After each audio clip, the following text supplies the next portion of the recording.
പക്ഷെ പിണറായി വിജയൻ എന്ന വ്യക്തി അതിലപ്പുറം പലതാണ്. നമ്മൾ പലർക്കും അറിയാത്ത ഒരു മഹാ വ്യക്തിത്വം.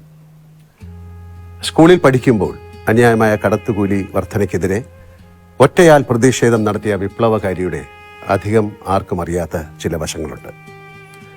ആക്ഷൻ സിനിമകൾ, സ്റ്റണ്ട് സിനിമകൾ ഇഷ്ടപ്പെടുന്നൊരു സഹൃദയൻ, രാമായണം വായിച്ചു കേട്ട് ഭൂതപ്രേതാദികളിലുള്ള അന്ധവിശ്വാസം മാറ്റിയെടുത്ത ഒരു ബാല്യം, അമ്മയുമായി സവിശേഷമായ ഒരു അടുപ്പം പുലർത്തിയ മകൻ, കാർക്കശ്യത്തിന്റെ പുറന്തോടിന് പിന്നിൽ മറഞ്ഞിരിക്കുന്ന ഫലിതപ്രിയനായ ഒരു ആസ്വാദകൻ. അങ്ങനെ കേരളത്തിന്റെ പിണറായി സഖാവിനെ പറ്റി നാം അറിയാത്ത പലതും എനിക്ക് അദ്ദേഹത്തോട് ചോദിക്കണമെന്നുണ്ട്, നിങ്ങൾക്ക് വേണ്ടി.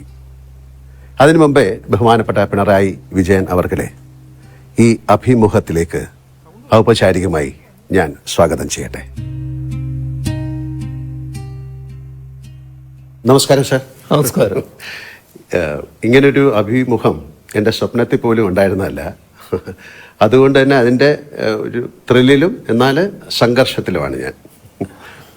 അഭിനേതാവായാണ് ഞാൻ സാധാരണ ക്യാമറയ്ക്ക് മുന്നിലെത്തുന്നത്. ഇപ്പോൾ അങ്ങേ അഭിമുഖം ചെയ്യുക എന്ന ദൗത്യവുമായി ക്യാമറയ്ക്ക് മുന്നിലിരിക്കുമ്പോൾ എനിക്കും അതേറെ പുതുമയുള്ള ഒരു അനുഭവമായി മാറുകയാണ്. അങ്ങേപ്പോലെ ഒരു മഹാനേതാവിനെ അഭിമുഖീകരിക്കുമ്പോൾ എങ്ങനെ തുടങ്ങണം, എവിടെ തുടങ്ങണം എന്നാലോചിക്കുന്നതിനിടയിലാണ് ഞാൻ അങ്ങേ ആദ്യം കണ്ടത് എന്നാണ് ഓർത്തു നോക്കിയത്.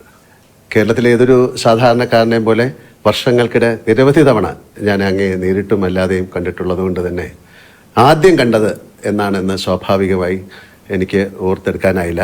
എന്തായാലും ഒരു 30 വർഷത്തെ ബന്ധമെങ്കിലും ഉണ്ടാകും. പക്ഷെ അവസാനം കാണുന്നത് ഇപ്പോഴാണ്, അതെനിക്കറിയാം. സാർ, നമുക്ക് വളരെ ലഘുവായ രീതിയിൽ നമുക്ക് ഈ അഭിമുഖം അല്ലെങ്കിൽ അഭിമുഖ സംഭാഷണം തുടങ്ങാം. ഞാനൊരു പാട്ടിൻ്റെ 4 വരി പാടാം. അതിൻ്റെ പുറകിൽ ഒരു ഉദ്ദേശമുണ്ട്, അത് ഞാൻ പിന്നെ പറയാം. ഇത് ഞാൻ അങ്ങേക്ക് നൽകുന്ന ഒരു ആദരമാണ്. പാടട്ടെ? കേരളം കേരളം കേളി കൊട്ടുയരുന്ന കേരളം, കേളി കദംബം പൂക്കും കേരളം, കേരകേളി സദനമാം എൻ കേരളം. എൻ്റെ കേരളം, അങ്ങയുടെ കേരളം, നമ്മുടെ കേരളം. അല്ല, ഇതിൻ്റെ പുറകിലെ ഒരു നല്ല ഉദ്ദേശം എന്താണെന്ന് പറഞ്ഞാൽ അങ്ങും എനിക്ക് 4 വരി പാടിത്തരണം. വേണ്ട, വേണ്ട. പിന്നെ നമ്മുടെ ഈ സംഭാഷണത്തിൻ്റെ ഇടയ്ക്കോ അത് അവസാനിക്കുമ്പോഴോ എന്തെങ്കിലും. സാർ, ഞാൻ സിനിമയിൽ വന്നിട്ട് 48 വർഷമായി. അതുകൊണ്ട് തന്നെ സിനിമയുമായി ബന്ധപ്പെട്ട ഒരു ചോദ്യത്തിൽ നിന്ന് നമുക്ക് തുടങ്ങാം. സാർ, ആദ്യമായി കണ്ട സിനിമ ഏതാണെന്ന് ഓർമ്മയുണ്ടോ? അത് വളരെ ചെറുപ്പത്തിലുള്ളതായതുകൊണ്ട് അത്ര ഓർമ്മയില്ല. ഇല്ല ഇല്ല ഇല്ല. അത് നാട്ടിൽ വെച്ചായിരിക്കും കണ്ടിരിക്കുന്നത്? അതെ, അന്ന് ചെറിയ ടാക്കീസുകൾ നാട്ടിലുണ്ടാവുമല്ലോ, അതിന്റെ ഭാഗമായിട്ട് കണ്ടതാണ്. ഉത്തര കേരളത്തിലെ ഒരു നാട്ടിൻ പുറത്ത് ജനിച്ചു വളർന്ന ആളാണ് സാറ്. അപ്പൊ അതുകൊണ്ട് തന്നെ അങ്ങയുടെ കുട്ടിക്കാലം എങ്ങനെയായിരുന്നു? അങ്ങേക്ക് സഹോദരി സഹോദരന്മാരുണ്ടായിരുന്നോ? അതിനെക്കുറിച്ചൊന്നും. എനിക്ക് 2 സഹോദരന്മാരാണ് ഉണ്ടായത്. പക്ഷെ എൻ്റെ അമ്മ പ്രസവിച്ചത് 14ാമത്തെ കുട്ടിയാണ് ഞാൻ. ബാക്കിയുള്ളവരൊക്കെ മരണപ്പെട്ടു പോയിരുന്നു ചെറിയ പ്രായത്തിൽ തന്നെ. പിന്നെ 2 സഹോദരങ്ങൾ, മൂത്തവര് എനിക്കുണ്ടായിരുന്നു. അങ്ങനെ 3 പേരാണ് ഞങ്ങൾ ഉണ്ടായത്. അമ്മയും അച്ഛനും ഒക്കെ ഈശ്വര വിശ്വാസികളായിരുന്നോ? സന്ധ്യാനാമമൊക്കെ ചൊല്ലാറ് പതിവുണ്ടായിരുന്നോ? ഈശ്വര വിശ്വാസികളും വലിയ തോതിലുള്ള ഈ അന്നത്തെ കാലത്ത് ഭൂതപ്രേത കാര്യങ്ങളൊക്കെ വലിയ തോതിലുള്ള കാലമാണ്. അതെ അതെ. അപ്പോൾ അതിനൊക്കെ വല്ലാതെ വിശ്വസിക്കുന്ന കൂട്ടത്തിലായിരുന്നു. അതിൽ അമ്മയാണ് ഏറ്റവും കൂടുതൽ ഈ വിശ്വാസങ്ങൾ കൊണ്ടു നടന്നിരുന്നത്. അച്ഛനും വിശ്വാസി തന്നെയാണ്, പക്ഷേ അത്രത്തോളം ഉണ്ടെന്ന് പറയാൻ പറ്റില്ല. കുട്ടിക്കാലത്ത് ഏറ്റവും സന്തോഷകരവും സങ്കടകരവുമായ ചില സാഹചര്യങ്ങൾ എല്ലാവർക്കും ഉണ്ടാവും, അങ്ങേക്കും ഉണ്ടായിട്ടുണ്ടാവും. അങ്ങനെയെങ്കിൽ അവയൊക്കെ അങ്ങയുടെ ജീവിതത്തെ എങ്ങനെയാണ് സ്വാധീനിച്ചിരിക്കുന്നത്? അതിൽ വലിയ തണലായിട്ട് അമ്മ തന്നെയാണ് ഉണ്ടായത് എല്ലാ കാര്യത്തിലും. സാധാരണ നിലക്ക് നല്ല കരുതലോടെ എന്നെ വളർത്തുന്നതിൽ അമ്മ പ്രധാന പങ്ക് വഹിച്ചിട്ടുണ്ട്. എൻ്റെ കുട്ടിക്കാലത്തിന് അന്നത്തെ കാലം എല്ലാവരും പഠിക്കുന്ന കാലമല്ല, പിന്നെ പഠനം തുടരണമെന്നും ആഗ്രഹിക്കുന്ന കാലമല്ല. ഒരു 5ാം തരം ആവുമ്പോൾ പഠനം അവസാനിപ്പിക്കുക. അന്ന് നാട്ടിൽ ധാരാളം ഉള്ളത് ബീഡി കെട്ടാൻ, ബീഡി തൊഴിലിന് പോവാം, ബീഡി കെട്ടാൻ പോകും. കുട്ടികൾ പോയിട്ട് ബീഡി ഇങ്ങനെ കെട്ടിക്കൊടുക്കും, നൂല് കെട്ടി. അതിന് പിന്നെ ഈ ചെന്ന ആൾക്കാർ പറഞ്ഞു കുട്ടി പഠിക്കട്ടെ.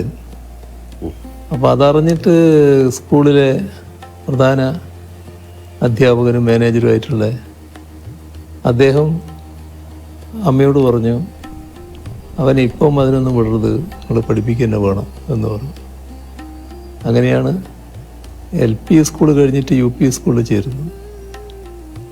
UP സ്കൂളിൽ ചേർന്നപ്പോൾ ഒരു പ്രധാന കാര്യമുണ്ടായി. അവിടെ ഒരു മലയാളം അധ്യാപകൻ, മലയാളം വിദ്വാൻ, മുൻഷി എന്നാണ് നമ്മൾ സാധാരണ പറയുക, മുൻഷി മാഷ്. അദ്ദേഹം എന്നോടൊരു ദിവസം ചോദിച്ചു, നിന്റെ നക്ഷത്രത്താ? അപ്പോൾ അന്ന് എനിക്കറിയാവുന്ന നക്ഷത്രം ഞാൻ പറഞ്ഞു കൊടുത്തു. ഇതായിരിക്കില്ല എന്ന് അദ്ദേഹം എന്നോട് പറയാണ്, നിന്റെ അമ്മയോട് വരാൻ പറയണമെന്ന്. അങ്ങനെ അമ്മ ചെന്നു. അപ്പോൾ അത് തന്നെ ഒരു നാട്ടിൽ വാർത്തയായി, മുൻഷി മാഷ് അമ്മയെ വിളിച്ചിരിക്കുന്നു എന്നൊരു വാർത്ത. അങ്ങനെ ചെന്നപ്പോൾ എപ്പോഴായിരുന്നു പ്രസവിച്ചത്, യഥാസമയം എന്നൊക്കെ ചോദിച്ചു. ആ കാലത്ത് വലിയ കൃത്യതയല്ല, ഉച്ചയ്ക്ക് ശേഷമാണ് എന്ന് മാത്രമേ അമ്മയ്ക്ക് കൃത്യമായിട്ട് പറയാൻ പറ്റുള്ളൂ. അപ്പോൾ അദ്ദേഹം നോക്കുമ്പോൾ ഞാൻ ആദ്യം പറഞ്ഞ നക്ഷത്രം ഉച്ചയോടുകൂടി അവസാനിച്ചിരിക്കുന്നു, പിന്നെ പുതിയ നക്ഷത്രമാണ്. അപ്പോൾ അദ്ദേഹം പറഞ്ഞു, ഇതാണ് ഇവൻ്റെ നക്ഷത്രം, ഞാൻ ജാതകം എഴുതിത്തരാമെന്ന് പറഞ്ഞു. അങ്ങനെ അദ്ദേഹം എഴുതുന്ന ജാതകം അമ്മയുടെ കയ്യിലുണ്ടായിരുന്നു ഒരു ദീർഘകാലം. എന്നിട്ട് അവിടുന്ന് പറഞ്ഞു, ഇവൻ എവിടെയാണോ തോക്കുന്നത് അവിടം വരെ പഠിപ്പിക്കണം, തോറ്റാൽ നിർത്തിക്കോളും എന്ന് പറഞ്ഞു. അങ്ങനെയാണ് പഠനം തുറന്നു പോകുന്നതിന് ഇടയാകുന്നത്. ESLC ഉണ്ടായിരുന്നു, 8ാം തരത്തിൽ ESLC എന്ന് പറയുന്ന പബ്ലിക് എക്സാമിനേഷൻ ഉണ്ട്. അതിൽ ഞങ്ങൾ 3 കുട്ടികളായിരുന്നു അവിടെ നിന്ന് പാസ്സായത്. പഠനത്തിന് പിന്നെ മറ്റ് പിന്തുണയൊന്നുമില്ലല്ലോ, നമ്മൾ തന്നെ വായിക്കുന്നെങ്കിൽ വായിക്കുക എന്നുള്ളതേ ഉള്ളൂ. വീട്ടിൽ സഹായമില്ല, അയൽവക്കങ്ങളിലും സഹായം കിട്ടാനില്ല. കാരണം ആരും അങ്ങനെ പഠനമായിട്ട് ബന്ധപ്പെട്ടവർ ഇന്നത്തെ സമൂഹത്തിനെ പോലെയല്ലാരും. അപ്പം അതിലൊക്കെ പക്ഷേ വലിയ സ്നേഹസമ്പന്നരാണ് എല്ലാവരും, എല്ലാ കാര്യങ്ങളിലും നല്ല സ്നേഹമാണ്. അതാണ് അതിൻ്റെ ഒരവസ്ഥ. സാറ് വളരെ അടുത്ത കൂട്ടുകാരുണ്ടായിരുന്നിരിക്കാം. അങ്ങ് പഠനത്തിൽ മാത്രമാണോ അതോ കളികളിലും കായിക മികവിലും ഒക്കെ ഉണ്ടായിരുന്നോ, അതോ വായനയോ കലാപ്രവർത്തനം അങ്ങനെ എന്തെങ്കിലും പറയാനുണ്ടോ? ചെറുപ്പകാലത്ത് എല്ലാവരും കളിക്കുമല്ലോ, ഇന്നത്തെ പോലെ എല്ലാവരും എല്ലാ കളിയും വന്ന് പിന്നെ കുട്ടികൾ വലിയ കളിയല്ലേ സാധാരണ. ആ കളികളിലൊക്കെ ഞാനും ഉണ്ടായിരുന്നു. അതിൽ പ്രധാനം ഒന്ന് ഫുട്ബോളായിരുന്നു. പിന്നെ കുറച്ച് കഴിഞ്ഞപ്പോൾ നാട്ടിലൊരു വലിയ ബോൾ ബാഡ്മിൻ്റൺ ടൂർണമെൻ്റ് നടന്നു. ആ ടൂർണമെൻ്റ് കണ്ടപ്പോൾ നമുക്കൊരു ചെറിയ കുട്ടികളാണല്ലോ ഒരു ആവേശം. അപ്പോൾ എൻ്റെ അടുത്ത സുഹൃത്തുക്കളുണ്ട്, നാണു, രാജൻ എന്ന് പറഞ്ഞ 2 പേര്. ഞങ്ങളെല്ലാം കൂടി ഒരു കളി തുടങ്ങി. അപ്പോൾ അതിന് ബാറ്റില്ല. അപ്പം ഓലയുടെ അടിഭാഗമില്ല, അതിൻ്റെ മടൽ ഇങ്ങനെ കുറച്ച് വീതി ഉണ്ടാവും, അത് വെച്ചിട്ടായി കെട്ടിയ ബോളിൽ കളി. കുറച്ച് നാൾ കഴിഞ്ഞപ്പോൾ പിന്നെ ബാറ്റിൽ കളിയായി. അങ്ങനെ ബോൾ ബാഡ്മിൻ്റൺ പിന്നെ ഞങ്ങൾ കളിക്കുകയായിരുന്നു, നല്ലതുപോലെ കളിക്കുമായിരുന്നു. അവരൊക്കെ സ്റ്റേറ്റിൽ നല്ലതുപോലെ കളിച്ചവരാണ്. ഈ നാണു എന്ന് പറയുന്നയാൾ സ്റ്റേറ്റിന് റെഫറി ആയിട്ടൊക്കെ പിന്നീട് കുറേ കാലം പോയതാണ്. അങ്ങനെ ബോൾ ബാഡ്മിൻ്റൺ കൂടി കളിക്കുകയായിരുന്നു. അല്ല, രാഷ്ട്രീയത്തിന് പുറത്ത് അങ്ങേക്ക് വലിയൊരു സൗഹൃദ വലയമുണ്ടല്ലോ. അടുത്തിരുന്ന തമാശ പറയാൻ സ്വാതന്ത്ര്യമുള്ള സുഹൃത്തുക്കളുണ്ടോ? അവരോടൊപ്പം സമയം ചെലവഴിക്കാൻ അങ്ങേക്ക് സാധിക്കാറുണ്ടോ? ഇപ്പം അതിന് കുറേ വിഷമമുണ്ട്. എന്നാലും എൻ്റെ പഴയകാല സുഹൃത്തുക്കൾ ഇപ്പോഴും സുഹൃത്തുക്കളായിട്ട് നിൽക്കുന്നുണ്ട്. അവർ എപ്പോഴും കാണും, പിന്നെ മിക്കവാറും ചെല്ലുമ്പോൾ എൻ്റെ കൂടെ ഉണ്ടാവും. അങ്ങനെയൊക്കെയാണ്. അവർ ചിലരെല്ലാം അങ്ങ് പോയി, എന്നാലും ഉള്ളവർ ഇപ്പോഴും ഉണ്ട് നല്ല നിലക്ക്. സാർ ഒരു നടൻ അല്ലെങ്കിൽ ഞാൻ താരസംഘടനയുടെ ഭാരവാഹിയായിരുന്നു. അങ്ങനെ നിലകളിൽ അങ്ങേ പലതവണ ഞാൻ അടുത്ത് ഇടപഴകാനുള്ള ഭാഗ്യം എനിക്കുണ്ടായിട്ടുണ്ട്. അപ്പോൾ എല്ലാം ഞാൻ ശ്രദ്ധിച്ചിട്ടുള്ള ഒരു കാര്യം, ഏതാണ്ട് സാറിന് 30 വർഷം മുമ്പായിരിക്കാം കാണുന്നത്, അന്നും ഇന്നും അങ്ങയുടെ പെരുമാറ്റത്തിലോ രൂപഭാവാദികളിലോ യാതൊരു മാറ്റവും ഉണ്ടായിട്ടില്ല എന്നതാണ്. അത് എങ്ങനെയാണ് സാധിച്ചെടുക്കുന്നത്? കാര്യം ഒരുപക്ഷെ അങ്ങ് പാർട്ടി പ്രവർത്തകനായിരിക്കുമ്പോഴോ അല്ലെങ്കിൽ മന്ത്രിയായതും പിന്നെ മുഖ്യമന്ത്രിയായിരിക്കുമ്പോഴെല്ലാം അങ്ങയുടെ ഇടപെടൽ ഒരുപോലെ തന്നെയാണ്. നല്ല ഒരു കരുതലുള്ളതുപോലെ ഞങ്ങൾക്ക് ഫീൽ ചെയ്യും. സാധാരണ മനുഷ്യരുടെ കാലം ചെല്ലുമ്പോൾ അവരുടെ പദവികൾക്കും വളർച്ചയ്ക്കും ഒത്ത് പല മാറ്റങ്ങളും കാണാറുണ്ട്. പക്ഷെ അങ്ങയിൽ ഞാനിതൊന്നും കണ്ടിട്ടില്ല എന്നുള്ളത് വളരെ സത്യമായ ഒരു കാര്യമാണ്. ഒന്ന് നമ്മൾ കാണേണ്ടത്, നമ്മൾ ഏത് സ്ഥാനത്തിരിക്കുന്നതായാലും ഒരു പ്രത്യേക നിയോഗത്തിൻ്റെ ഭാഗമാണെന്ന് കാണേണ്ടതേ ഉള്ളൂ. എപ്പോഴും അവിടുന്ന് മാറേണ്ടതായിട്ട് വരാം. ആ ഒരു ധാരണ നമ്മുടെ ഉള്ളിലുണ്ടാവണം. ആ മാറ്റത്തെ പൂർണ്ണമായിട്ട് ഉൾക്കൊള്ളാൻ നമുക്ക് സാധിക്കണം. ഇപ്പോൾ മാറണം എന്ന് പറഞ്ഞാൽ ആ മാറുമ്പോൾ ഒരു പ്രയാസവും ഉണ്ടാകരുത്. അതാണ് നമുക്ക് ഏറ്റവും പ്രധാനം. ഞാൻ വൈദ്യുതി മന്ത്രിയായിട്ടാണല്ലോ മന്ത്രിസഭ പ്രവർത്തനം ആരംഭിക്കുന്നത്. അപ്പോൾ എൻ്റെ കുട്ടികൾ ചെറിയ മക്കളാണെന്ന്. വൈദ്യുതി മന്ത്രി സ്ഥാനം ഒഴിഞ്ഞ് ഇവിടെ തന്നെയായിരുന്നു, ഇൻഡസ്ട്രി ആയിരുന്നു. നേരെ നിങ്ങൾ വന്നിട്ടുണ്ട്, ഞാൻ താമസിച്ച വാടക വീട്ടിൽ, ആ വാടക വീട്ടിലേക്ക് മാറി. ഒരു പ്രയാസവും കുട്ടികൾക്ക് പോലും ഉണ്ടായില്ല. നല്ല എന്താണോ, അപ്പം നമ്മൾ എന്താണോ ഉള്ളത് അതുകൊണ്ട് ജീവിക്കാനും അതിൽ സന്തോഷിക്കാനും അതിൻ്റെ ഭാഗമായി മാറാനും കഴിയണം. എനിക്ക് അങ്ങനെയൊരു നിലയാണ് എപ്പോഴും ഉള്ളത്. വല്ലാതെ എന്തെങ്കിലും മോഹിക്കുന്ന കാര്യമില്ല. അതിൻ്റെ ഭാഗമായിട്ട് എപ്പോഴും സംതൃപ്തനാണ് ഞാൻ. ഇത് ബോധപൂർവം നിലനിർത്തുന്നതാണോ അതോ സ്വാഭാവികമായി സംഭവിച്ചാണോ അതോ കുട്ടിക്കാലത്ത് അമ്മയുടെ ആ ഒരു കരുതൽ അന്നത്തെ കുടുംബത്തിന്റെ ഒക്കെ ഒരു പശ്ചാത്തലത്തിൽ സംഭവിച്ചായിരിക്കും? അതെനിക്ക് തോന്നുന്നത് ചെറുപ്പത്തിൻ്റെ ഒരു സ്വാധീനമുണ്ട് അതിൽ. ഈ ചെറുപ്പത്തിൽ ധാരാളം ഈ മറ്റ് കഥകൾ വായിക്കുമായിരുന്നു. അമ്മയ്ക്ക് വായന അറിയില്ലെങ്കിലും പഴയ തച്ചോളി പാട്ടൊക്കെ അമ്മയ്ക്ക് നല്ലോണം അറിയാം. അങ്ങനെയുള്ള പാട്ടുകൾ എനിക്ക് പാടിത്തരുമായിരുന്നു. എന്നാൽ ഞാൻ വായന പഠിച്ചതിന് ശേഷം രാമായണം, കൃഷ്ണപ്പാട്ട്, ഭാരതം അങ്ങനെയൊക്കെയുള്ളത് അമ്മയ്ക്ക് വായിച്ചു കൊടുക്കുമായിരുന്നു. അപ്പോൾ ആ വായനയിലൂടെ അന്ന് എന്നിലേക്ക് വന്നിട്ടുള്ള ചില ആശയങ്ങളുണ്ടാകും. അതെന്നെ സ്വാധീനിച്ചിട്ടുണ്ടാകും എന്നാണ് തോന്നുന്നത്. ഒരു സന്യാസ ജീവിതത്തിൻ്റെ ചില അംശങ്ങൾ ചിലപ്പോൾ നമ്മുടെ മനസ്സിലുണ്ടാകാനിടയുണ്ടാവും. അതുകൊണ്ടായിരിക്കാം വലിയ മറ്റു മോഹങ്ങൾ അധികം ഇല്ലാതെ വരുന്നത്. വലിയ കർക്കശക്കാരൻ എന്നൊരു പേരുണ്ട്, അല്ല അതുകൊണ്ട് ചോദിച്ചാണ്. പക്ഷെ അപ്പൊ എന്റെ കണ്ടെത്തലുകൾ ശരിയായിരുന്നു എന്ന് ഞാൻ വിശ്വസിക്കുന്നു. സാറ് സ്കൂൾ ആ സമയത്തൊക്കെ അല്ലെങ്കിൽ കോളേജിലൊക്കെ നാടകങ്ങളിലും വല്ലതും അഭിനയിച്ചിട്ടുണ്ടോ? നാടകത്തിൽ അഭിനയിച്ചിട്ടില്ല, പക്ഷെ ഞാൻ കഥാപ്രസംഗം നടത്തിയിട്ടുണ്ട്. ആണോ? UP സ്കൂളിൽ പഠിക്കുമ്പോൾ എന്നോടൊരു മാഷ് പറഞ്ഞു കഥാപ്രസംഗം നടത്തണം. അങ്ങനെ ഞാനൊരു കഥാപ്രസംഗം നടത്തിയിട്ടുണ്ട്. അതിൽ പാട്ടുകളൊക്കെ പാടണ്ടേ? പാടണം, പാട്ടൊക്കെ പാടും. പിന്നെ നമുക്കൊരു പാട്ട് പാടണേ. പിന്നെ അത് അതെ ജാലവിദ്യ, മാജിക്. അതായത് ഒരു നൂലിന്മേലൊരു ചോക്ക് കിട്ടും, ചോക്കല്ലേ എഴുതുന്നത്. ആ ചോക്ക് കെട്ടിയിട്ട് ഇങ്ങനെ പിടിക്കും, എന്നിട്ട് ഈ നൂലങ്ങോട്ട് കത്തിക്കും. കത്തിയാലും ചോക്ക് വീഴില്ല. അപ്പൊ അതിന്റെ വിദ്യ എന്താന്ന് പറഞ്ഞാൽ ഈ നൂല് പലവട്ടം ഉപ്പുവെള്ളത്തിൽ മുക്കി ഉണക്കുക. അങ്ങനെ ഉണക്കിയെടുത്തിട്ട് കത്തിച്ചാൽ ആ ചാരം അങ്ങനെ തന്നെ നിൽക്കും, വീണുപോകാതെ, ചോക്ക് വീണുപോകാതെ നിൽക്കും. ഇതാണ് ഒരു ജാലവിദ്യ. മറ്റേ ഒരു കഥാപ്രസംഗം ഞാൻ നടത്തിയിരുന്നു. ഒരു വലിയ ആൽമരത്തിന്റെ താഴെ ഒരാൾ കിടന്ന് ഉറങ്ങുന്ന, അദ്ദേഹത്തിന്റെ തലയിൽ നെറ്റിയിലൊരു ചെറിയ അതിന്റെ കായ വന്ന് വീഴുന്നു. അപ്പോൾ ഈ കായല്ല തെങ്ങിന്റെ തേങ്ങ പോലത്താണെങ്കിൽ എൻ്റെ കഥ എന്താകുമായിരുന്നു എന്ന് പറയുന്നത്. അപ്പോൾ പ്രകൃതിയുടെ ഒരു പ്രത്യേകത കാണിക്കുന്ന ഒരു കഥയായിരുന്നു അത്. ഓക്കെ, അപ്പൊ നമുക്ക് പാട്ട് ഇപ്പം വേണ്ടല്ലേ, കുറച്ച് കഴിഞ്ഞിട്ടാകാം അല്ലേ? എപ്പോഴെങ്കിലും ഒരു എഴുത്തുകാരനാവണമെന്ന് ആഗ്രഹിച്ചിട്ടുണ്ടോ? അത്തരത്തിൽ എന്തെങ്കിലും അങ്ങ് എഴുതിയിട്ടുണ്ടോ? അല്ലെങ്കിൽ എന്തെങ്കിലും അങ്ങനെ കുത്തിക്കുറിക്കാന്ന് ചോദിക്കുന്നത് ശരിയല്ല, അങ്ങനെ എന്തെങ്കിലും അങ്ങ് എഴുതിയിട്ടുണ്ടോ? എഴുത്ത് വിശദമായിട്ട് എഴുതിയിട്ടില്ല, പക്ഷെ പിന്നീടുള്ള രാഷ്ട്രീയ ജീവിതത്തിൽ പല കാര്യങ്ങളും എഴുതേണ്ടി വരുമല്ലോ. അങ്ങനെയുള്ള കാര്യങ്ങളൊക്കെ ഞാൻ എഴുതിയിട്ടുണ്ട്. രാഷ്ട്രീയ ഒരു ആത്മകഥ അങ്ങനെ എന്തെങ്കിലും എഴുതണമെന്നൊരു ആഗ്രഹമുണ്ടോ? അതൊന്നും ഇതിൻ്റെ ഇടക്ക് അതിനെപ്പറ്റി ഒരു ആലോചനയും ഉണ്ടായിട്ടില്ല. എന്നാൽ പിന്നെ ചിലരൊക്കെ അതിനു വേണ്ടി ഒരു ശ്രമം ആരംഭിച്ചിട്ടുമുണ്ട്. പക്ഷെ അതൊന്നും പൂർണ്ണതയിലെത്തിയിട്ടില്ല. എൻ്റെ വീട്ടിൽ വലിയൊരു ലൈബ്രറി ഉണ്ടെന്ന് എനിക്കറിയാം. തിരക്കുകൾക്കിടയിൽ അങ്ങേക്ക് വായിക്കാൻ സമയം കിട്ടാറുണ്ടോ? ഇപ്പോഴത്തെ പ്രശ്നം വല്ലാത്ത പ്രശ്നമാണ്. ഇപ്പോൾ വായനക്കൊക്കെ വല്ലാത്ത സമയം കുറയാണ്. മറ്റ് വായന എനിക്കൊരു നല്ല രസമായിരുന്നു, നല്ല രീതിയിൽ വായിക്കാൻ പറ്റുമായിരുന്നു. പക്ഷെ ഇപ്പം അങ്ങനെ വായിക്കാൻ അധിക സമയം കിട്ടുന്നില്ല. അപ്പം അങ്ങേ ഏറ്റവും കൂടുതൽ സ്വാധീനിച്ച പുസ്തകങ്ങളുണ്ടാവും. അത് ഏതെങ്കിലും ഒരു പുസ്തകത്തിൻ്റെ പേര് പറയാമോ? അതിൽ ഞാൻ വായിക്കുന്ന ഘട്ടത്തിൽ ഏറ്റവും കൂടുതൽ സ്വാധീനിച്ച പുസ്തകങ്ങളിൽ ഒന്ന് ടോൾസ്റ്റോയുടെ അന്നാ കരീന തന്നെയാണ്. വലിയ ഹൃദയത്തെ ഏറ്റവും അധികം ബന്ധിപ്പിക്കുന്ന, മനസ്സിനെ ബന്ധിപ്പിക്കുന്ന ഒരു കഥ തന്നെയാണെന്ന് പറയാം.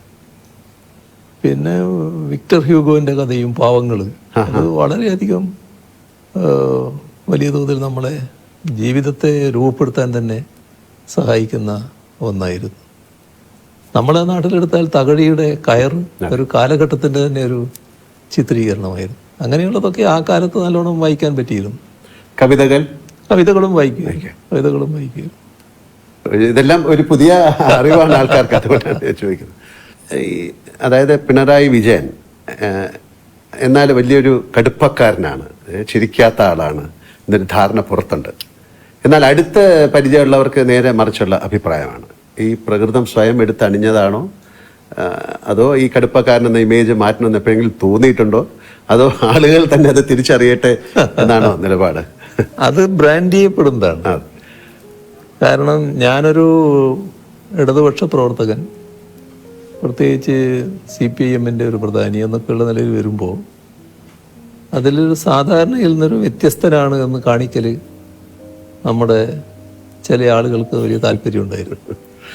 അതിൻ്റെ ഭാഗമായിട്ട് ഒരു മനുഷ്യന് പല ഭാവങ്ങളുണ്ടാവുമല്ലോ, അതിലേതെങ്കിലും ക്ഷോഭിച്ച ഭാഗമുണ്ടെങ്കിൽ അതായിരിക്കും കൊടുക്കുന്ന ചിത്രങ്ങൾ. അപ്പോൾ മറ്റ് സന്തോഷത്തിൻ്റെ നിമിഷങ്ങൾ അവരുടെ കയ്യിലുണ്ടാവും, പക്ഷെ അത് കൊടുക്കേണ്ടതില്ല എന്ന് അവർ നോക്കും. ഞാൻ പിന്നെ എന്നെപ്പറ്റി വരുന്ന വാർത്തകളിൽ അധികം അങ്ങനെ വ്യാകുലപ്പെടാറില്ല. അതിപ്പോൾ സ്വാഭാവികമായിട്ട് വരുന്നൊരു കാര്യമായിട്ട് ഞാൻ കാണാറില്ല. ഞാൻ പ്രതിദാനം ചെയ്യുന്ന പാർട്ടിയോടുള്ള എതിർപ്പിൻ്റെ ഭാഗമായി അത് എന്നിലൂടെ പ്രകടിപ്പിക്കുന്നത് മാത്രമേ ഉള്ളൂ എന്ന നിലക്കാണ് ഞാനത് കാണാറ്. ഈ എതിർപ്പ് ഉയർത്തുന്നവരോടും ഒരു തരത്തിലുള്ള ഈർഷ്യയോ വിദ്വേഷമോ എനക്കൊട്ടുണ്ടാകാറുമില്ല. അവരവരെ രീതി സ്വീകരിക്കുന്നു എന്ന് മാത്രമേ കാണാറുള്ളൂ. അപ്പം അതുകൊണ്ട് തന്നെ ഏതെങ്കിലും ഒരു തെറ്റായ കാര്യം വന്നാൽ, ഇപ്പോൾ സാധാരണ രാഷ്ട്രീയ പ്രവർത്തകരായിട്ടുള്ള ആൾക്കാർ പല മാധ്യമങ്ങളെയും അപ്പം തന്നെ വിളിക്കും. എന്താ നിങ്ങളങ്ങനെ കൊടുത്തത്, ഇങ്ങനെ കൊടുത്തത് ശരിയാണോ എന്നൊക്കെ പറയും. ഇന്ന് വരെ ഒരാളെ ഞാൻ വിളിക്കാൻ പോയിട്ടില്ല. എന്ത് വാർത്ത വന്നാലും അതവിടെ നിന്നോട്ടെ എന്നുള്ളതാണ്. അങ്ങനെയൊരു പ്രകൃതമാണ് ഞാൻ സ്വീകരിച്ചു വരാറുള്ളത്. അത് വീട്ടിലെ ഒരു അച്ഛൻ മുത്തച്ഛൻ അല്ലേ? അപ്പൊ ഏത് തരത്തിലുള്ളൊരു സമീപനമാണ് കുട്ടികളോടോ അത് വീട്ടിലെത്തിയാൽ ഞാൻ അവരുടെ സ്വന്തം ആള് തന്നെ, അതിനകത്ത് പ്രശ്നമില്ല. എൻ്റെ പുറത്തുള്ള എല്ലാ തിരക്കുകളും ഇപ്പൊ കുറച്ച് പ്രയാസമുണ്ട്. ഇപ്പൊ ഈ ദിവസങ്ങള് വല്ലാത്ത പ്രയാസങ്ങളുള്ളത്.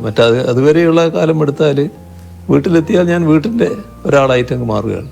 അതിന് ഒരു പ്രശ്നം ഉണ്ടാകാറില്ല. അത് കുട്ടികൾക്കും ഉണ്ടാകാറില്ല, വേറെ കുട്ടിക്കും ഒന്നും ഉണ്ടാകാറില്ല. അങ്ങനെയൊരു അവസ്ഥയാണ്. സാർ, ഇന്നത്തെ തലമുറയിലെ കുട്ടികൾക്ക് പഴയ കാലത്തെ അപേക്ഷിച്ച് ഒരുപാട് അവസരങ്ങളുണ്ട്. ഈ സ്മാർട്ട് ഫോണ്, ആർട്ടിഫിഷ്യൽ ഇൻ്റലിജൻസ് അതൊക്കെ വന്നതോടുകൂടി അറിവ് സമ്പാദിക്കാൻ ഒരുപാട് വഴികളുണ്ട്. പഴയ കാലം പോലല്ല. എങ്കിലും പുതിയ തലമുറ നേരിടുന്ന ഭയങ്കരമായ സമ്മർദ്ദങ്ങളുണ്ട്. ആ സമ്മർദ്ദങ്ങൾ വലുതാണ്. അവരോടൊരു ഒരു ഒരു മുത്തശ്ശൻ എന്ന നിലയിൽ എന്താണ് അങ്ങേക്ക് പറയാനുള്ളത്? അല്ല, ഇന്നത്തെ കാലത്ത് ഈ പറഞ്ഞ കാര്യം ശരിയാണ്. കുട്ടികൾ വലിയ തോതിൽ വിവരങ്ങൾ അവരുടെ വിരൽത്തുമ്പിൽ കിടക്കുകയാണ്. ഒന്ന്, കുട്ടി എന്തെങ്കിലും കാര്യങ്ങൾ ചെയ്യാൻ തുടങ്ങുന്നതിന് മുൻപ് തന്നെ സാങ്കേതിക കാര്യങ്ങളാണ് ചെയ്തു തുടങ്ങുന്നത്. ഈ ഫോണും മറ്റും ആയിട്ട് ബന്ധപ്പെട്ടുള്ള കാര്യങ്ങൾ. അപ്പോൾ ഫോണും മറ്റും വെച്ചുകൊണ്ടുള്ള ഒരുപാട് അത്ഭുതങ്ങൾ കാണിക്കുന്നവരാണ് നമ്മുടെ കുട്ടികൾ. പക്ഷെ അതിൽ ആ ലോകം വളരെ വലുതാണ്. എന്നാൽ അതിനകത്തുള്ള ചതിക്കുഴികളുണ്ട്. ആ ചതിക്കുഴികൾ തിരിച്ചറിയാൻ പറ്റണം. അപ്പോൾ അതിന് ചിലപ്പോൾ ചെറിയ കുട്ടികൾക്ക് എല്ലാ വഴിയും തിരിഞ്ഞു എന്ന് വരില്ല. അപ്പോൾ ഒന്നും അച്ഛനമ്മമാരിൽ നിന്ന് മറച്ചു വെക്കാതിരിക്കുക എന്നുള്ളതാണ് ഏറ്റവും പ്രധാനം. സ്വകാര്യമായിട്ട് ചെയ്യാതിരിക്കുക. താൻ കാണുന്നത് സ്വകാര്യമായിട്ട് കാണണം എന്ന നിർബന്ധമില്ലാതിരിക്കുക. അമ്മയോ അച്ഛനോ കാണുന്നതിന് ഒരു തടസ്സമില്ലാതിരിക്കുക. അങ്ങനെയൊരു നില വന്നാൽ കുട്ടിക്ക് തന്നെ എന്താണ് കാണാവുന്നത് കാണാത്തത് എന്നതിനെ പറ്റിയൊരു ധാരണയുണ്ടാക്കാൻ ഇടയാകും. അപ്പോൾ അച്ഛൻ്റെയും അമ്മയുടെയും ഭാഗത്ത് അച്ഛൻ്റെയും അമ്മയുടെയും ശ്രദ്ധയിൽപ്പെടാത്ത കാര്യങ്ങൾ അത് മറച്ചു വെച്ചുകൊണ്ട് ചെയ്യുന്നൊരു നില ചെറുപ്രായത്തിൽ സ്വീകരിക്കാതിരിക്കുക എന്നുള്ളതാണ് ഏറ്റവും പ്രധാനം. ഇപ്പം അങ്ങേ കാണാൻ വരുന്നവരെ സ്വീകരിക്കുന്നതിലും അവർക്ക് ഭക്ഷണം നൽകുന്നതിലും അങ്ങ് കാട്ടുന്ന വലിയ ആതിഥേയ മര്യാദ ഞാൻ പലപ്പോഴും കണ്ടിട്ടുണ്ട്. അത് മാതൃകയാക്കാൻ ഞാൻ പലരോടും പറഞ്ഞിട്ടുണ്ട്. ഈ ഒരു ശീലം അമ്മയിൽ നിന്നാണോ കിട്ടിയത്, അല്ലെങ്കിൽ കുടുംബ പശ്ചാത്തലത്തിൽ നിന്നാണോ കിട്ടിയത്? അത് അമ്മയുടെ കയ്യിൽ നിന്ന് തന്നെയായിരിക്കണം അത് കിട്ടിയത്. കാരണം ഞങ്ങൾ കുട്ടികൾ കോളേജിലൊക്കെ പഠിക്കുമ്പോൾ ചില സുഹൃത്തുക്കളോട് കൂടി വീട്ടിൽ ചെന്നാൽ വലിയ തോതിൽ സൗകര്യങ്ങളൊന്നും വീട്ടിലൊന്നും ഉണ്ടാവില്ല. പക്ഷെ ഉള്ളത് വെച്ച് പെട്ടെന്ന് തന്നെ അമ്മ അവർക്ക് എന്തെങ്കിലും കൊടുത്തിരിക്കും, വളരെ പെട്ടെന്ന് കാര്യങ്ങൾ ഉണ്ടാക്കിയിട്ട്. അങ്ങനെയൊരു രീതി ചെറുപ്പത്തിലേ കണ്ടുവന്നിട്ടുണ്ട്. അതിൻ്റെ ഒരു ഭാഗമായിരിക്കാമെന്നാണ് തോന്നുന്നു. അങ്ങേക്ക് പാചകം ഇഷ്ടമാണോ? ജീവിതത്തിൽ എപ്പോഴെങ്കിലും അങ്ങ് അടുക്കളയിൽ കയറിയിട്ടുണ്ടോ? പാചകം ഒരു കലയാണ്. ആ കലയിൽ ഞാൻ അത്ര വിദഗ്ധനല്ല. പക്ഷേ ഇടയ്ക്ക് ഞാൻ ചായ ഉണ്ടാക്കുമായിരുന്നു. നേരത്തെ ചായ കുടിക്കുന്ന കാലത്ത് അത് ശീലിച്ചിരുന്നു. അതിനപ്പുറത്ത് ഇല്ല, ഒന്നിലേക്ക് കടക്കാൻ എനിക്ക് ധൈര്യം കിട്ടിയിട്ടില്ല. അപ്പൊ അങ്ങനെയാണെങ്കിൽ അങ്ങയുടെ പ്രിയപ്പെട്ട ഒരു ഭക്ഷണം എന്താണ്? ഞാൻ സാധാരണ ഏത് ഭക്ഷണവും കഴിക്കുന്ന കൂട്ടത്തിലാണ്. പക്ഷേ ഇപ്പം അടുത്ത കാലത്തായിട്ട് ചില നിയന്ത്രണങ്ങൾ ഞാൻ തന്നെ വെക്കാറുണ്ട്. ഇന്ന് ചിലതേ കഴിക്കൂ, ചിലത് കഴിക്കില്ല എന്നൊക്കെ ഉള്ളത്. എന്നാൽ ഒരു ഭക്ഷണത്തോടും അപ്രിയമില്ല, ഒന്നും മാറ്റി നിർത്താറില്ല. എല്ലാം കഴിക്കുന്ന ഒരു കൂട്ടക്കാരനാണ് ഞാൻ. ചിലപ്പോൾ ഭാര്യ അല്ലെങ്കിൽ അമ്മ അങ്ങനെ ആരെങ്കിലും ഉണ്ടാക്കുന്ന ഭക്ഷണത്തോടായിരിക്കും കൂടുതൽ താല്പര്യം. അങ്ങനെയൊക്കെ അങ്ങനെ ഉണ്ടോ?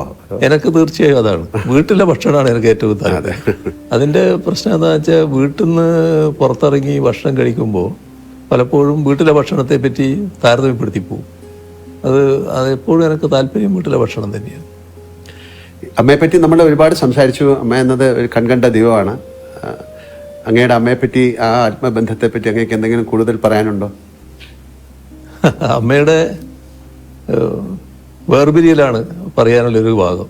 അതായത് അന്ന് ഞാൻ തിരുവനന്തപുരത്ത് പാർട്ടി സെക്രട്ടേറിയറ്റ് മെമ്പറായിട്ട് ഫുള്ളായിട്ട് ഇവിടെ നിൽക്കുന്ന സമയം. അപ്പോൾ ഒരു ദിവസം, എല്ലാ ദിവസവും വീട്ടിൽ നിന്ന് സംസാരിക്കും. ഒരു ദിവസം ഭാര്യ വിളിച്ചപ്പോൾ ചെറിയ സംസാരത്തിലൊരു വ്യത്യാസം പോലെ തോന്നി. അത് അമ്മയുടെ ആരോഗ്യസ്ഥിതി പറയുമായിരുന്നു. നല്ല അവശത ഉണ്ടായിരുന്നു അപ്പോൾ. മറ്റൊന്നും പറഞ്ഞില്ല, പക്ഷെ എനിക്ക് തോന്നി എന്തോ ഒരു പ്രശ്നമുണ്ട്. അപ്പോൾ ആ കാലത്ത് ചടയം ഗോവിന്ദനാണ് സെക്രട്ടറി. അപ്പോൾ ഞാൻ പറഞ്ഞ് എന്തോ ഒരു പ്രശ്നമുണ്ടെന്ന് തോന്നുന്നു, ഞാനൊന്ന് പോയിട്ട് വരാമെന്ന് പറഞ്ഞ് അങ്ങനെ വൈകുന്നേരം വീട്ടിലേക്ക് പോയി. രാവിലെ അവിടെ എത്തി. വീട്ടിലെത്തി. അപ്പോൾ അമ്മ അവിടെ കിടന്നിട്ടുണ്ട്. അവിടെ നിന്ന് എഴുന്നേറ്റിരുത്തി എൻ്റെ ദേഹത്തിങ്ങനെ ചാരിയിരുന്ന് ലേശം വെള്ളം കൊടുത്തു. ആ വെള്ളം കുടിച്ചു. അവിടെ കഴിഞ്ഞു. വേണ്ടി അതെ. അപ്പോൾ അതാണ് അതിൻ്റെ പ്രത്യേകത. അത് കഴിഞ്ഞിട്ട് എനിക്കറിയാം അമ്മ ഏത് നിമിഷവും മരണപ്പെടും എന്നൊക്കെ നമുക്കറിയാമല്ലോ. പക്ഷേ ഞാനും വൈഫും മാത്രമേ ആ സമയത്തുള്ളൂ, മറ്റാരുമില്ല. അപ്പോൾ ഞാൻ പുറത്തിറങ്ങിയിട്ട് ആളോട് പറയണമല്ലോ. പുറത്തിറങ്ങി ഒരാൾ മുമ്പിൽ വന്ന് വിട്ടു, ഒരു നാണു എന്ന് പറയുന്നയാൾ. പക്ഷെ ഒരക്ഷരം വാക്കിങ്ങോട്ട് വരുന്നില്ല, പറയാൻ പറ്റുന്നില്ല. അപ്പോൾ അദ്ദേഹത്തിന് മനസ്സിലായി അതങ്ങനെയൊരു ബന്ധമായിരുന്നു. അതായത് ഞാൻ കേട്ടിട്ടുണ്ട് അമ്മയുടെ മടിയിൽ തലവെച്ച് കിടന്ന് അങ്ങനെ രാമായണം കേൾക്കുന്നത്. അങ്ങക്ക് ഭൂതപ്രേത പിശാചുക്കളൊക്കെ പേടിയായിരുന്ന സമയത്ത് അങ്ങനെയല്ലേ കുട്ടികൾ? ഭയങ്കര പേടിയായിരുന്നു, ചെറിയ പേടിയല്ല. അപ്പൊ ഇതെല്ലാം കേട്ട് കഴിഞ്ഞ് അങ്ങക്ക് ഒരു ആന്തരികമായ ഒരു ആത്മീയ വശം ഉണ്ടായിട്ടുണ്ടോ? ഈ നേരത്തെ പറഞ്ഞു, എന്നാലും ഒരു സന്യാസം എന്ന് പറഞ്ഞ പോലെ അങ്ങക്ക് ഒരു ആന്തരികമായ ഒരു ആത്മീയ വശമുണ്ടെന്ന് വളരെ വിശ്വസിക്കുന്ന ഒരാളാണ് ഞാൻ. അതായത് ഇതിനെപ്പറ്റി പറയാറ് സാധാരണ നിസ്സാരമായുള്ള സംസാര സാഗരം എന്നാണ്. അതെ. അപ്പൊ അങ്ങനെയൊരു തോന്നലാണ് ആ ചെറുപ്പകാലത്ത് എനിക്ക് ഉള്ളത്. അതിൻ്റെ ഭാഗമായിട്ട് കുറേ ആ സ്വാധീനം എന്നിലുണ്ടാവും തന്നെയാണ് തോന്നുന്നത്. പക്ഷേ ഭൂതപ്രേത പിശാചുക്കളെ പറ്റി ഭയങ്കര വിശ്വാസമായിരുന്നു. ആ സമയത്ത് ലൈറ്റോ അങ്ങനെയൊന്നും അധികം അധികം ലൈറ്റ് ഇല്ലല്ലോ. പിന്നെ എൻ്റെ വീട്ടിൽ ഇലക്ട്രിസിറ്റി വരുന്നത് തന്നെ പിന്നെ ഞാൻ MLA ആയിരിക്കുമ്പോൾ പോലും ഇല്ല. അങ്ങനെ ഒരു കാലമാണത്. അങ്ങനെ ഒരു അവസ്ഥയാണ്. രാത്രി ആയാൽ പിന്നെ ഇരുടല്ലേ എല്ലാ സ്ഥലത്തും. അപ്പോൾ എവിടെയും ഏത് ഭൂതവും പ്രേതവും പ്രത്യക്ഷപ്പെടാം. അതൊക്കെ പിന്നെ ഒരു ചെറിയ സമയം കഴിഞ്ഞപ്പോൾ നമ്മൾ വളരുകയല്ലേ, അതനുസരിച്ച് മാനസിക വളർച്ചയും വരികയല്ലേ. അത് പിന്നെ ഞാൻ തന്നെ മാറ്റിയെടുത്തതാണ് ബോധപൂർവ്വം. അങ്ങനെ ഈ കുടുംബത്തോടൊപ്പം ചെലവഴിക്കുന്ന ഏറ്റവും പ്രധാനപ്പെട്ട സമയം എന്താണ്? അത് ഒരു ദിവസത്തെ യാത്രയാണോ, അതോ ഒരുമിച്ചിരുന്ന് തീൻമേശയിൽ ഭക്ഷണം കഴിക്കുമ്പോഴാണോ? ഏറ്റവും പ്രധാനം തീൻമേശയിലെ ഭക്ഷണമാണ്. കാരണം ഞങ്ങൾ എല്ലാവരും ഒന്നിച്ചാണ് ഇരിക്കുക. ആരൊക്കെയുണ്ടോ എല്ലാവരും ഒന്നിച്ചാണ് ഇരിക്കുക. ആ ഘട്ടത്തിൽ എൻ്റെ സുഹൃത്തുക്കളുണ്ടെങ്കിൽ അവരും ഒന്നിച്ചാണ് ഇരിക്കുക. അങ്ങനെ ഒരു അവസ്ഥയാണ് എപ്പോഴും സ്വീകരിക്കാറ്. അപ്പോൾ അതാണ് ഏറ്റവും നല്ല സമയം. എപ്പോഴും ഭക്ഷണം എല്ലാവരും കൂടി ഒന്നിച്ച് കഴിക്കുന്നത് തന്നെയാണ് നല്ലത് എന്നാണ് ഉള്ള അഭിപ്രായക്കാരനായി. അപ്പം ഞാനൊരു പാട്ട് പാടാൻ പറഞ്ഞാൽ ഇപ്പം പാടുന്നില്ല, കുറച്ച് കഴിഞ്ഞ് പാടാം അല്ലേ? ഞാൻ ഇടയ്ക്കിടയ്ക്ക് പറയും. സാറിൻ്റെ പിന്നെ മക്കളോ പേരക്കുട്ടിയോ അങ്ങയോട് പറയുന്നൊരു സൂപ്പർ ഹീറോ കഥകളൊക്കെ ഉണ്ടോ? അങ്ങനെ ഒന്ന് പറയാറുണ്ടോ? ചെറിയ കുട്ടിയായിരിക്കുമ്പം പേരക്കുട്ടിക്ക് വലിയ ഹീറോകളെ പറ്റി വലിയ അഭിപ്രായങ്ങളുണ്ടായിരുന്നു. ഒരുപാട് ആളുകളെ പറ്റി പറയുന്നത്. അങ്ങോട്ട് വന്ന് സംസാരിക്കും. അതെ. ഈ ഒഴിവുവേളകളില്ല അങ്ങനത്തെ ഒരാളാണെന്ന് എനിക്കറിയാം. എന്നാലും ചോദിക്കുകയാണ്, വീണ് കിട്ടിയ ഒഴിവുവേളകളിൽ എന്ത് ചെയ്യാനാണ് ഇഷ്ടം? അല്ല, ഒഴിവുവേള ഉണ്ടെങ്കിൽ വായന നല്ല ഇഷ്ടമാണ്. പിന്നെ ചില ഘട്ടത്തിൽ പിന്നെ ടി വിയിൽ ഇപ്പോൾ സിനിമയൊക്കെ വരുന്നുണ്ടല്ലോ, ചില ഘട്ടത്തിൽ അത് കാണും. അങ്ങനെയൊക്കെയുള്ള കാര്യങ്ങൾ ഞാൻ ചെയ്യും. കുടുംബത്തോടൊപ്പം യാത്ര ചെയ്യാറുണ്ട്. അങ്ങനത്തെ മറക്കാനാവാത്ത യാത്രകളുണ്ടോ? യാത്ര എനിക്കിഷ്ടമാണ്, യാത്ര ചെയ്യാറുണ്ട്. അതിൽ ഏറ്റവും പ്രധാനപ്പെട്ട യാത്ര, ഒരു മറക്കാനാവാത്ത യാത്ര എന്ന് പറയുന്നത് എൻ്റെ സിംഗപ്പൂർ യാത്രയാണ്. ഞാനും വൈഫും മകളും എല്ലാം കൂടി പിന്നെ ഒരു യാത്ര നേരത്തെ ഉണ്ടായിരുന്നു.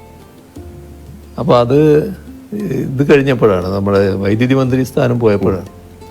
അപ്പോൾ എൻ്റെ കയ്യിൽ ആ സമയത്തുള്ള യാത്ര ചെയ്യുമ്പോൾ നമുക്ക് കിട്ടുന്ന പോയിന്റ്സ് ഉണ്ട്. അതെ. അപ്പോൾ അത് ഉപയോഗിച്ചാണ് ഇവിടത്തേക്ക് പോകുന്നത്. ഭയങ്കര കഥ അതിനെപ്പറ്റി. ഞാൻ യാത്ര പോകേണ്ട താമസം എന്തോ ആരും ഇതേവരെ യാത്ര ചെയ്യാത്ത പോലെ ഭയങ്കരമായ വാർത്തകൾ വന്നു.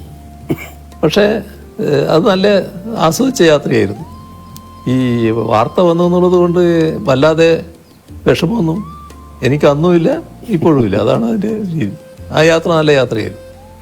അങ്ങനെ സിനിമകളൊക്കെ കാണുന്ന ആളാണ്, മലയാള സിനിമകളൊക്കെ കാണുന്നതാണ്. അങ്ങനെ മലയാള സിനിമയിൽ ഏറ്റവും പ്രിയപ്പെട്ട ഒരു കഥാപാത്രം ഏതാണെന്ന് ചോദിച്ചു കഴിഞ്ഞാൽ അങ്ങേക്ക് പറയാൻ പറ്റും? അത് അങ്ങയുടെ ജീവിതത്തിൽ എന്തെങ്കിലും ഒരു പ്രതിഫലിക്കുന്ന ഒരു കഥാപാത്രമുണ്ടോ? അല്ല, മലയാള സിനിമയിൽ ധാരാളം കഥാപാത്രങ്ങൾ നമ്മൾ ഓർത്തു വെക്കുന്നവരായിട്ടുണ്ടല്ലോ. ഒരു സാമൂഹ്യ പ്രതിബദ്ധതയുള്ള ഒരു കഥാപാത്രം അങ്ങയുടെ തന്നെയാണെന്ന് എനിക്ക് തോന്നുന്നു. ഒരു മെഡിക്കൽ വിദ്യാർത്ഥിയായിട്ട് ചേർന്നിട്ട് ആ മെഡിക്കൽ വിദ്യാർത്ഥി റാഗിങ്ങിന് നേതൃത്വം കൊടുത്ത് അമൃതം ഗമയ MT എഴുതിയത് അല്ലേ? ഹരിഹരൻ. അതെ, ഹരിഹരൻ. അപ്പോൾ അതിനകത്ത് പിന്നെ നിങ്ങളാണ് ആ പിന്നെ ഇതായിട്ട് വരുന്നത്. അപ്പോൾ അവിടെ മാതൃകാ ഡോക്ടറായിട്ടാണ് പിന്നെ പ്രവർത്തിക്കാൻ ശ്രമിക്കുന്നത്. നിങ്ങൾക്ക് ഒരുപാട് നഷ്ടങ്ങൾ സംഭവിക്കുന്നുണ്ട്. പക്ഷെ അതൊന്നും പിന്നെ അവരിങ്ങനെ മുഖവിലക്കെടുക്കാതെ നിങ്ങളുടെ ആശയത്തിൽ തന്നെ ഉറച്ചു നിൽക്കുന്നു. ഒരു നല്ല സാമൂഹ്യ പ്രതിബദ്ധതയുള്ള ഒരു കഥാപാത്രമായിരുന്നു. ഞാൻ അങ്ങോട്ട് ചോദിക്കാൻ, മോഹൻലാൽ സിനിമകളിൽ അങ്ങേക്ക് ഏത് കഥാപാത്രത്തിനോടാണ് താല്പര്യം? ഇപ്പൊ അത് അങ്ങ് പറഞ്ഞു കഴിഞ്ഞു. ഇതാണ് നല്ല ഇതായിട്ട് എനിക്ക് തോന്നിയത്. ഇതൊരു ഏതെങ്കിലും ഒരു സിനിമ സീൻ അത് അങ്ങ് യഥാർത്ഥ ജീവിതത്തിൽ പ്രയോഗിക്കാൻ ശ്രമിച്ചിട്ടുണ്ടോ, സാധിച്ചിട്ടുണ്ടോ? അല്ല, അങ്ങനെ ഞാൻ ചോദിക്കാറില്ല. ഇല്ല. പക്ഷേ ചില രംഗങ്ങൾ കാണുമ്പോൾ നമ്മുടെ ജീവിതവുമായിട്ട് ബന്ധപ്പെട്ട് ചില കാര്യങ്ങൾ താരതമ്യപ്പെടുത്താറുണ്ട്, ഓർക്കാറുണ്ട്. ഇതൊരു ഒരു സിനിമയിൽ അഭിനയിക്കാൻ അങ്ങേക്ക് ഒരു ക്ഷണം വന്നാൽ എന്ത് തരത്തിലുള്ള റോളുകൾ ചെയ്യാനായിരിക്കും ഇഷ്ടം? അല്ല, അതിന്റെ കാലം കഴിഞ്ഞല്ലേ. അല്ലല്ല, ഇനിയിപ്പോ അതിന്റെ കാലം കഴിഞ്ഞല്ലോ. അത് ഇതിനു മുമ്പായി കുറച്ചുകൂടെ മുമ്പായിരുന്നെങ്കിൽ ചിലപ്പോൾ ഇപ്പൊ ആകെ പറ്റുന്ന റോളൊന്നല്ലേ ഉള്ളൂ. പ്രായമുള്ള ഒരാളുടെ റോളൊക്കെ അതല്ലേ പറ്റും. അതായത് ഇപ്പം ഞാൻ എന്നോട് അല്ലെങ്കിൽ മമ്മൂട്ടിക്ക കമലഹാസനോടൊക്കെ അങ്ങനെയൊക്കെ ഒരു നല്ല സൗഹൃദമാണ്. ഞാൻ കഴിഞ്ഞ ദിവസം എൻ്റെ ഒരു സുഹൃത്ത് രഹസ്യമായിട്ട് പറഞ്ഞു, മുഖ്യമന്ത്രിക്ക് വളരെ ഇഷ്ടപ്പെട്ട സിനിമ രജനീകാന്തിൻ്റെയാണ്. എനിക്ക് കൂടുതൽ രജനീകാന്തിന് വലിയ ഇഷ്ടമുള്ള ഒരാളാണ്. അതൊരു ഘട്ടത്തിൽ അതായിരുന്നു എന്നുള്ളത് ശരിയാണ്. കാരണം നമ്മുടെ ടി വികളിൽ സിനിമകൾ ഇങ്ങനെ വരുന്ന കാലത്ത് KTV, അതെ അതെ, അപ്പൊ ആ കാലത്ത് അതിൽ ധാരാളം രജനി പടങ്ങൾ വരാറുണ്ട്. അതും ആക്ഷൻ സിനിമകൾ. ആക്ഷൻ പടങ്ങൾ പൊതുവിൽ ഞാൻ ആക്ഷൻ പടങ്ങൾ ഇഷ്ടപ്പെടുന്ന ഒരാളാണ്. അത് അങ്ങയുടെ ആക്ഷൻ പടങ്ങൾ ഞാൻ ധാരാളം പിന്നെ കണ്ടിട്ടുണ്ട്. എല്ലാവരുടെയും നിങ്ങളുമായിട്ടെല്ലാമുള്ള സൗഹൃദം കാത്തു സൂക്ഷിക്കുമ്പോൾ തന്നെ ഈ പടങ്ങളോട് ഒരു പ്രത്യേകത എനിക്ക് തോന്നിയിരുന്നു, പുള്ളിയുടെ ഒരു രീതികളോട്. അതെ, അതാണ് കൂടുതലും എനിക്ക് തോന്നുന്നത് അങ്ങേക്ക് അതൊരു ആക്ഷൻ സീനിനോടുള്ള താല്പര്യമാണ്. ഞാൻ നേരത്തെ പറയുകയായി, ഷണ്ട് സിനിമകളെ ഇഷ്ടപ്പെടുന്ന ഒരു വ്യക്തിത്വമാണ് സർ. ഈ സിനിമയിൽ ചിലപ്പോഴൊക്കെ പോലീസ് മർദ്ദനത്തിന് വിധേയനാകുന്ന കഥാപാത്രങ്ങളെ ഞാൻ അവതരിപ്പിച്ചിട്ടുണ്ട്. പക്ഷെ അതൊക്കെ ക്യാമറയ്ക്ക് മുന്നിലുള്ള അനുഭവമാണ്. പക്ഷെ ജീവിതത്തിൽ അത് ഒരുപാട് നേരിട്ട ഒരാളെന്ന നിലയ്ക്ക് അടിയന്തരാവസ്ഥ കാലത്ത് നേരിടേണ്ടി വന്ന ക്രൂരമായ പോലീസ് മർദ്ദനം, ലോക്കപ്പിലെ ആ ഭീകരമായ രാത്രികൾ, പിന്നീട് ജയിൽവാസം, ഇതെല്ലാം ശേഷം ആ ചോര പുരണ്ട ഷർട്ട് ഉയർത്തിപ്പിടിച്ച് നിയമസഭയിൽ അങ്ങ് നടത്തിയ പ്രസംഗം ചരിത്ര പ്രസിദ്ധമാണ്. ആ ഷർട്ട് അന്ന് അങ്ങ് ഇന്ന് സൂക്ഷിക്കുന്നുണ്ടോ? ഇപ്പൊ എൻ്റെ കയ്യിലില്ല. ഇപ്പൊ എൻ്റെ കയ്യിലില്ല. പക്ഷെ അതുവരെ ഞാൻ സൂക്ഷിച്ചിരുന്നു. അതൊക്കെ ഒരു പ്രത്യേക അനുഭവത്തിലുള്ളതാണല്ലോ. നമ്മളെ ലോക്കപ്പിൽ ഞാനന്ന് ചെറുപ്പമാണ്, അതുകൊണ്ട് അതിനെ അതിജീവിക്കാൻ കഴിഞ്ഞു എന്ന് പറയാം. പക്ഷേ നമ്മുടെ അടിച്ച് തോല് പൊളിക്കുക എന്ന് പറയുന്നില്ലേ, എൻ്റെ ഈ ശരീരത്തിൻ്റെ തൊലി പൊളിഞ്ഞു പോയിരുന്നു. ഈ അടി കൊണ്ടിട്ട് നീര് കെട്ടിയിട്ട് അതിൻ്റെ ആ തൊലി പോയിട്ട് വേറെ തൊലി വന്നിരുന്നു. അങ്ങനത്തെ ഒരു അവസ്ഥയുണ്ടായിരുന്നു. അത് അത്തരത്തിലുള്ളതായിരുന്നു തല്ല്. പിന്നെ ഈ ഒരു മിന്നലിങ്ങനെ വരും. ഈ അടി ഈ ഭാഗത്തൊക്കെ കൊണ്ടാൽ കണ്ണിൽ ഒരു മിന്നുന്ന പോലെ തോന്നും. അങ്ങനെയൊക്കെയുള്ള തല്ലായിരുന്നു അത്. അത് വളരെ വളരെ കടുത്ത മർദ്ദനായിരുന്നു. അല്ല, ആഭ്യന്തര വകുപ്പിന്റെ ചുമതലയുള്ള മുഖ്യമന്ത്രിയായി ഭരണം നടത്തുമ്പോൾ അന്ന് പോലീസ് മർദ്ദനമേറ്റ് കിടന്ന 28-29 വയസ്സുകാരൻ ഓർമ്മയിൽ വരാറുണ്ടോ? കാര്യം ശരീരത്തിലെ മുറിവിനേക്കാൾ വലിയ പോറലുകൾ അന്ന് മനസ്സിലേറ്റിട്ടുണ്ടെന്ന് നിങ്ങൾക്കറിയാം. ആ മാനസികാവസ്ഥ ഇന്ന് തിരിഞ്ഞു നോക്കുമ്പോൾ എങ്ങനെയാണ് അങ്ങ് വിലയിരുത്തുന്നത്? അല്ല, അത്തരം ഒരവസ്ഥ ഉണ്ടാകാതിരിക്കുക എന്നുള്ളതാണ് പൊതുവിൽ ഞാൻ ആഗ്രഹിക്കുന്നത്. അതുകൊണ്ട് തന്നെ ലോക്കപ്പിലുള്ള മർദ്ദനത്തോട് ഒരു ദയയും കാണിക്കാറില്ല. അത്തരം ഉദ്യോഗസ്ഥരോട് കടുത്ത സമീപനം സ്വീകരിക്കുന്ന നിലയാണ് സ്വീകരിച്ചു പോകാറ്. ഏതെങ്കിലും തരത്തിൽ ഒരു ലോക്കപ്പ് മർദ്ദനത്തിൻ്റെ ഭാഗമായിട്ട് ഒരാൾ മരണപ്പെട്ടു എന്നൊരു കേസ് വന്നാൽ നമ്മളത് ഇവിടെ പോലീസ് അന്വേഷിക്കാൻ പാടില്ല എന്നുള്ള നില തന്നെ എടുത്തിരിക്കുകയാണ്. അത് ഉടനെ CBIക്ക് കൊണ്ടുവന്നാണ്. കാരണം ഇവിടുത്തെ ഏജൻസി തന്നെ അന്വേഷിക്കാൻ പാടില്ല എന്ന നിലപാടാണ് എടുത്തിട്ടുള്ളത്. അത് ആ നില തന്നെ സ്വീകരിച്ചു പോവുകയാണ്. അതെല്ലാം ഇതിൻ്റെ ഭാഗം തന്നെയാണ്. അത് നിസ്സഹായരായ മനുഷ്യനെ ക്രൂരമായി മർദ്ദിക്കുന്നതിനോട് ഒരു തരത്തിലും യോജിക്കാനാവില്ല. അങ്ങ് നേരത്തെ പറഞ്ഞൊരു കാര്യമാണെങ്കിലും ഏത് രംഗത്ത് പ്രവർത്തിക്കുന്നവരാണെങ്കിലും ഇന്ന് നേരിടുന്ന ഒരു ദുരവസ്ഥ വ്യക്തിപരമായ അധിക്ഷേപങ്ങളും വ്യാജ ആരോപണങ്ങളും നേരിടേണ്ടി വരുന്നു എന്നതാണ്. അത് രാഷ്ട്രീയ രംഗത്ത് മാത്രമല്ല, കലാരംഗത്തും ഒക്കെ ഉണ്ട്. വ്യക്തിപരമായ അധിക്ഷേപങ്ങളെ അങ്ങ് ഒരുപാട് നേരിട്ടിട്ടുമുണ്ട്. ഇങ്ങനെ പതരാതെ നേരിടാൻ പ്രാപ്തനാക്കിയത് അങ്ങയുടെ രാഷ്ട്രീയ പശ്ചാത്തലമാണോ, അത് മറ്റു ജീവിതാനുഭവങ്ങളാണോ? അത് നമ്മുടെ മനസ്സെപ്പോഴും ക്ലീൻ ആയിരിക്കണം. നമ്മുടെ മനസ്സിലൊരു കുറ്റബോധം ഉണ്ടാകരുത്. നിങ്ങളൊരു ആരോപണം ഉയർന്നു വരുമ്പോൾ ആ ആരോപണത്തിൻ്റെ ഭാഗമായുള്ള എന്തെങ്കിലും ഒരു അംശത്തിൻ്റെ പങ്കാളിത്തം നമുക്കുണ്ടെങ്കിൽ നമുക്കൊരു കുറ്റബോധം വരും. ഒന്നുമില്ലാത്തൊരു കാര്യം പറഞ്ഞു കേൾക്കുമ്പോൾ അതിനൊരു ചിരിയോടെ നേരിടാൻ നമുക്ക് സാധിക്കും. ഇപ്പോൾ എന്തെല്ലാം ആരോപണങ്ങൾ വന്നിരിക്കുന്നു. അത് ഒരു ഘട്ടത്തിൽ കേരളത്തിലെ ഒരുപാട് സ്ഥലങ്ങൾ എൻ്റെ പേരിലുള്ളതാണെന്ന് വന്നിരുന്നു. ഒരു വീട് തന്നെ കാണിച്ചുകൊണ്ട് അത് എൻ്റെ വീടാണ് എന്ന്, മറ്റൊരാളുടെ വീട് എൻ്റെ വീടാണെന്ന് കാണിച്ചുകൊണ്ട് വാർത്തകൾ വന്നു.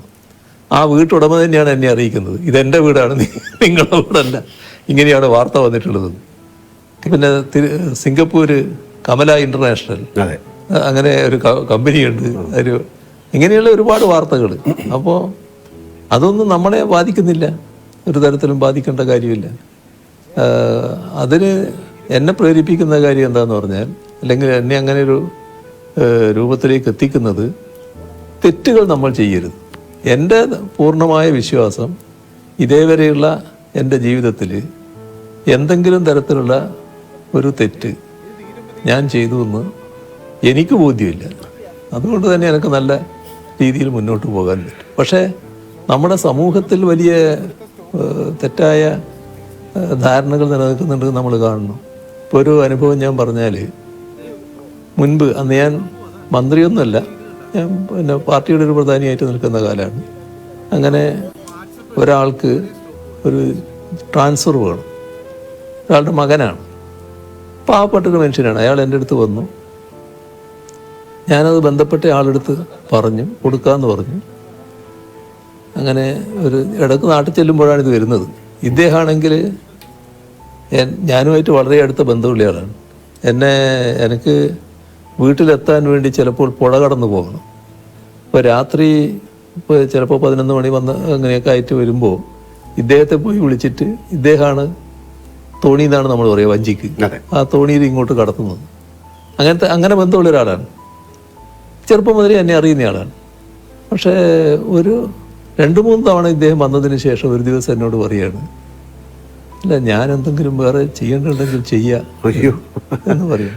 അപ്പൊ എനിക്കത് പെട്ടെന്ന് എനിക്ക് മറ്റൊരു തോന്നലും ഉണ്ടാകുന്നില്ല. നിങ്ങൾ എന്ത് ചെയ്യാനാണ് ഇതിൻ്റെ അകത്ത് ചെയ്യാൻ വേണ്ട കാര്യങ്ങൾ പറഞ്ഞിട്ടുണ്ടല്ലോ. അല്ല ഞാൻ മറ്റെന്തെങ്കിലും വീണ്ടും പറഞ്ഞപ്പോൾ എനിക്കൊരു സംശയമായി. എന്താ നിങ്ങൾ പൈസയായിട്ടാണോ ഉദ്ദേശിക്കുന്നത് ചോദിച്ചേ?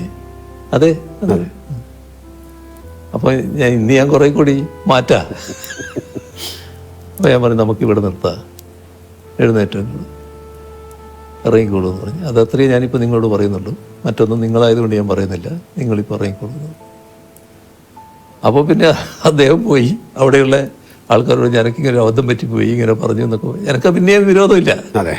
പിന്നെ ആ പാവത്തിൻ്റെ മകന് പിന്നെ ട്രാൻസ്ഫർ കിട്ടുകയും ചെയ്തു. ഒരു കോർപ്പറേഷൻ്റെ ഭാഗമായി ചെയ്യേണ്ടതായിരുന്നു.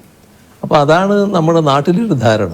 ഇത് ഇങ്ങനെ നമ്മൾ ചെറുപ്പത്തിലെ അറിയുന്ന ആൾക്ക് പോലും ഇങ്ങനെ തോന്നുകയാണ്, ഇങ്ങനെ ചെയ്യാൻ പറ്റൂലേ. അത് നാടിൻ്റെ ഒരു രീതിയായിട്ട് വന്നിട്ടുണ്ട്. പക്ഷെ അതിൽ നിന്ന് വ്യത്യസ്തമായിട്ട് തന്നെ നിൽക്കാൻ അന്നും കഴിഞ്ഞിട്ടുണ്ട്, ഇന്നും കഴിയുന്നുണ്ട്, നാളെയും അതിന് മാറ്റം വരില്ല എന്ന് തന്നെയാണ് എൻ്റെ ഒരു പൂർണ്ണ ബോധ്യം. അങ്ങ് ജീവിതത്തിൽ ഏറ്റവും എപ്പോഴെങ്കിലും ഒരു കരഞ്ഞു പോയ സന്ദർഭമുണ്ടോ? അമ്മയുടെ മരണം അതല്ലാതെ. അത് നമ്മളെ വല്ലാതെ വേദനിപ്പിച്ച സംഭവങ്ങൾ ധാരാളമുണ്ട്. അത് വേദനിപ്പിച്ച ധാരാളം സംഭവങ്ങളുണ്ട്. ഇപ്പോൾ ഏറ്റവും അധികം വിഷമം തോന്നുന്നത് നമ്മുടെ ഒന്നിച്ചുള്ളവരും നമ്മളെ വിട്ടുപിരിയുമ്പോൾ, നമുക്ക് ശേഷം വിട്ടുപിരിയേണ്ടവരാണെന്ന് കരുതുന്നവർ വിട്ടുപിരിയുമ്പോൾ ഒക്കെ ഉണ്ടാകുന്ന പ്രയാസങ്ങളുണ്ടല്ലോ. അതിപ്പോൾ പരസ്യമായിട്ട് തന്നെ പ്രകടമായതാണ്. കോടിയേരി ബാലകൃഷ്ണൻ്റെ ആ അനുശോചന യോഗത്തിൽ സംസാരിക്കാൻ, ആ സംസാരം പൂർത്തിയാക്കാൻ എനിക്ക് കഴിഞ്ഞില്ല. അത് സ്വാഭാവികമായിട്ട് വരുന്ന ഒന്നാണ്. അങ്ങനെയുള്ള ചില ഘട്ടങ്ങൾ ഉണ്ടായിട്ടുണ്ട്. അങ്ങേക്ക് ജീവിതത്തിൽ എന്തിനെങ്കിലും ഭയമുണ്ടോ? ഭയം എന്നത് ആ തരത്തിലില്ല. പക്ഷേ പൊതുവിൽ ഞാൻ പാർട്ടിക്ക് കീഴ്പ്പെട്ടു പോകുന്ന ഒരാളാണ്. പാർട്ടി ആഗ്രഹിക്കുന്ന പൊതുവായ നിലപാടുകളുണ്ട്. ആ നിലപാടുകളിൽ അണുകിട വ്യത്യാസം വരരുതെന്ന് ചിന്തിക്കുന്ന ഒരാളാണ് ഞാൻ. അതിനെ ഭയന്ന് ഞാൻ ജീവിക്കുകയാണ്. അങ്ങനെയൊരു ഭയമുണ്ട് എന്ന് വേണമെങ്കിൽ പറയാം. മറ്റ് തരത്തിലുള്ള ഭയം എന്നെ അധികം ബാധിക്കാറില്ല. ജീവിതത്തിലെ എന്തിൻ്റെയെങ്കിലും പേരിൽ അങ്ങ് പശ്ചാത്തപിച്ചിട്ടുണ്ടോ? പശ്ചാത്തപിക്കേണ്ടി വന്നിട്ടുള്ളൊരു ഘട്ടം പറഞ്ഞാൽ, എൻ്റെ ഒരു കോളേജ് പഠനകാലത്ത് ഒരു സുഹൃത്തുണ്ടായിരുന്നു, നല്ല അടുത്ത സുഹൃത്താണ്. അപ്പോൾ ആ വിദ്വാൻ നല്ല വലിയ കാശുള്ള ആളാണ്, സായിപ്പിൻ്റെ മകനായിട്ടുള്ള ആളാണ്. അപ്പോൾ അതിൻ്റെ ഭാഗമായിട്ട് തന്നെ കാശ് ധാരാളമുണ്ട്. അന്ന് ഈ ട്രൗസറിൻ്റെ പോക്കറ്റിൽ നിന്ന് 100 നോട്ടുകൾ എടുക്കുന്ന ഒരു വിദ്വാനാണ്. അങ്ങനെ കാശുണ്ടാകുന്ന ഒരു വിദ്വാൻ. പക്ഷെ എന്നെ വലിയ കാര്യമായിരുന്നു. ഞാൻ വളരെ അടുത്ത ബന്ധത്തിലായിരുന്നു. മദ്യപാനത്തിലേക്ക് നീങ്ങി പുള്ളി.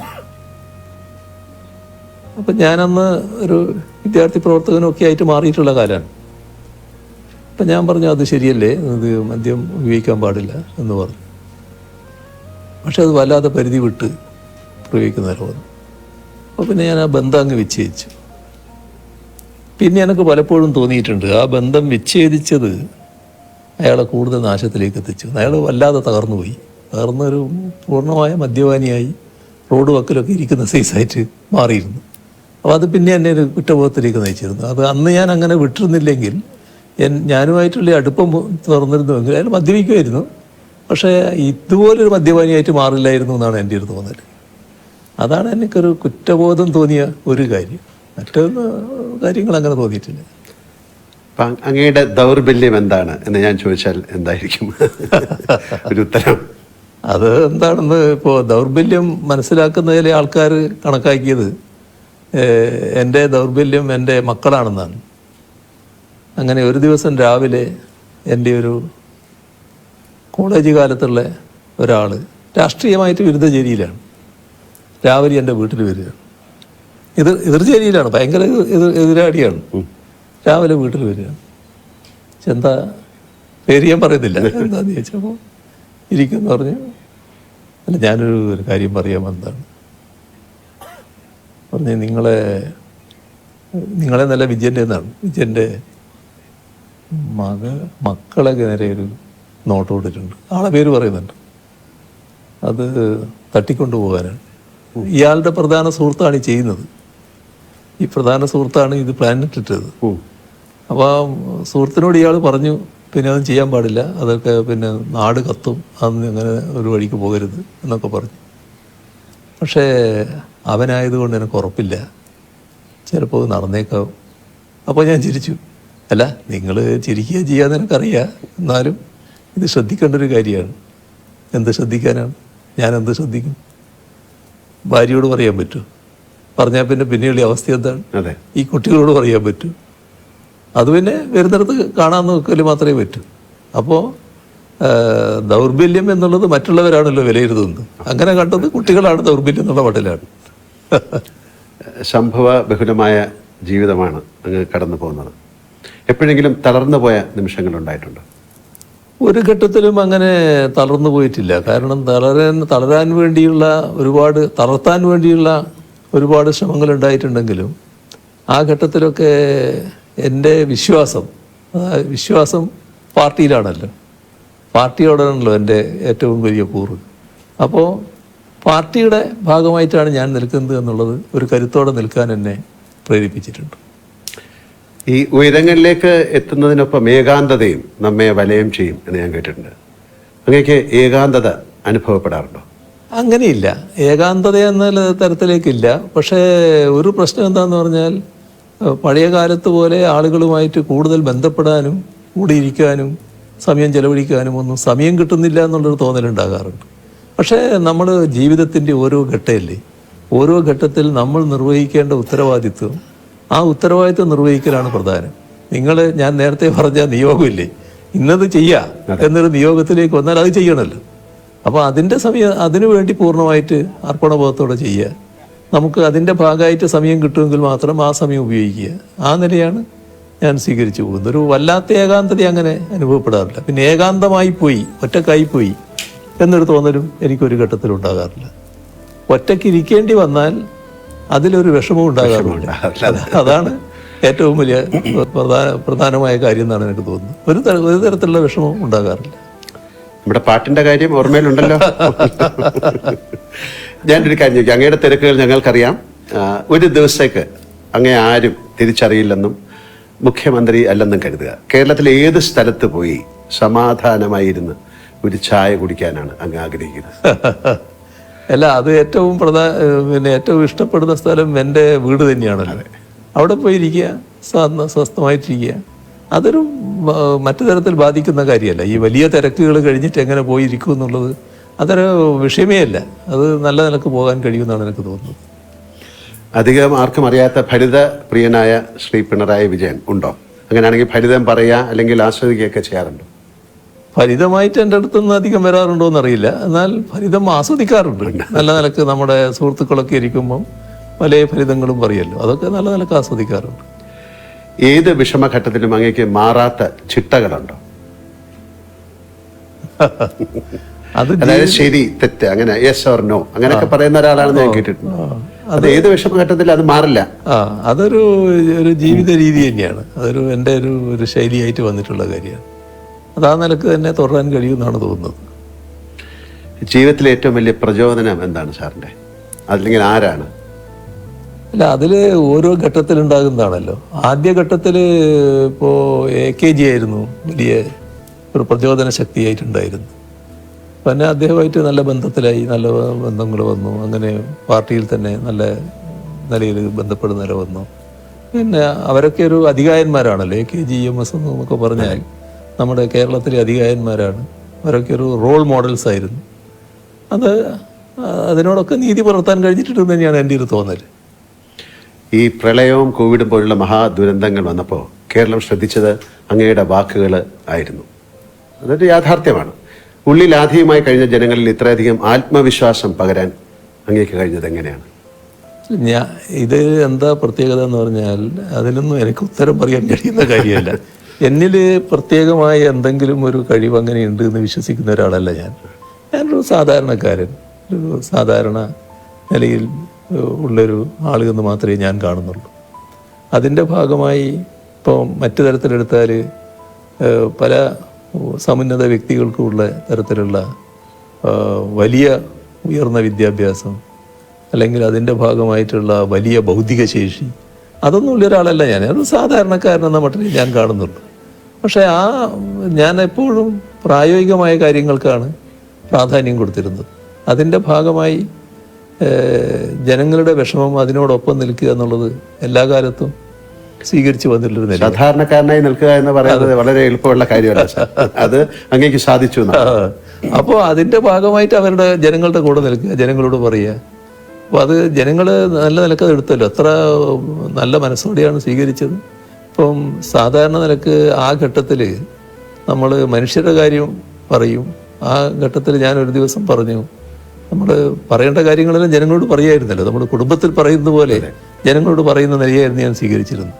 അപ്പോൾ പറഞ്ഞു ഒരു ദിവസം, പിന്നെ ഇതിൻ്റെ ഭാഗമായിട്ട് ഭക്ഷണം കിട്ടാത്ത പട്ടികൾ, മറ്റ് മൃഗങ്ങൾ, കുരങ്ങന്മാർ, അങ്ങനെയുള്ളവരൊക്കെ ഉണ്ടാവും.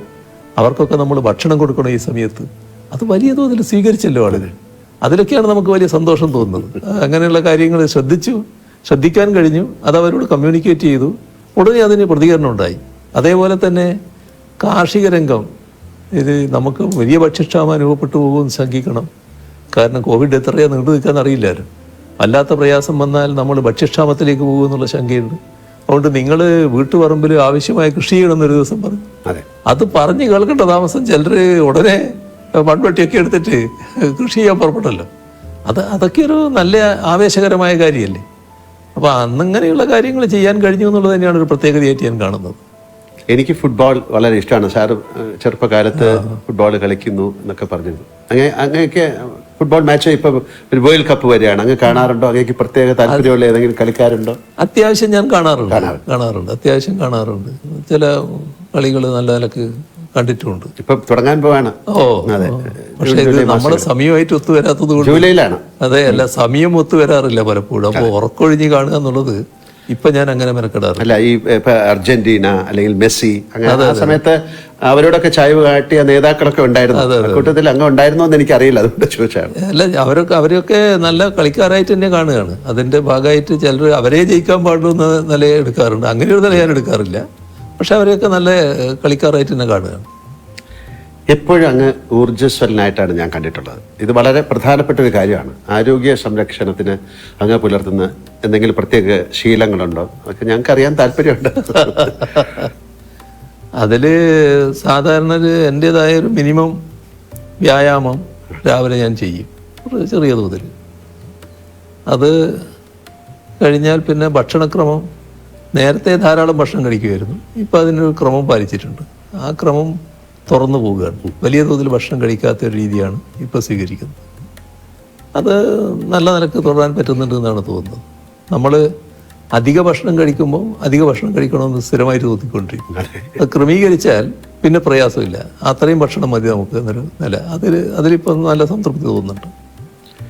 കഴിഞ്ഞ ദിവസം അങ്ങ് കുട്ടികളുമായിട്ട് നടത്തിയൊരു മുഖാമുഖം പരിപാടിയിൽ ഞാനത് കാണുകയുണ്ടായി.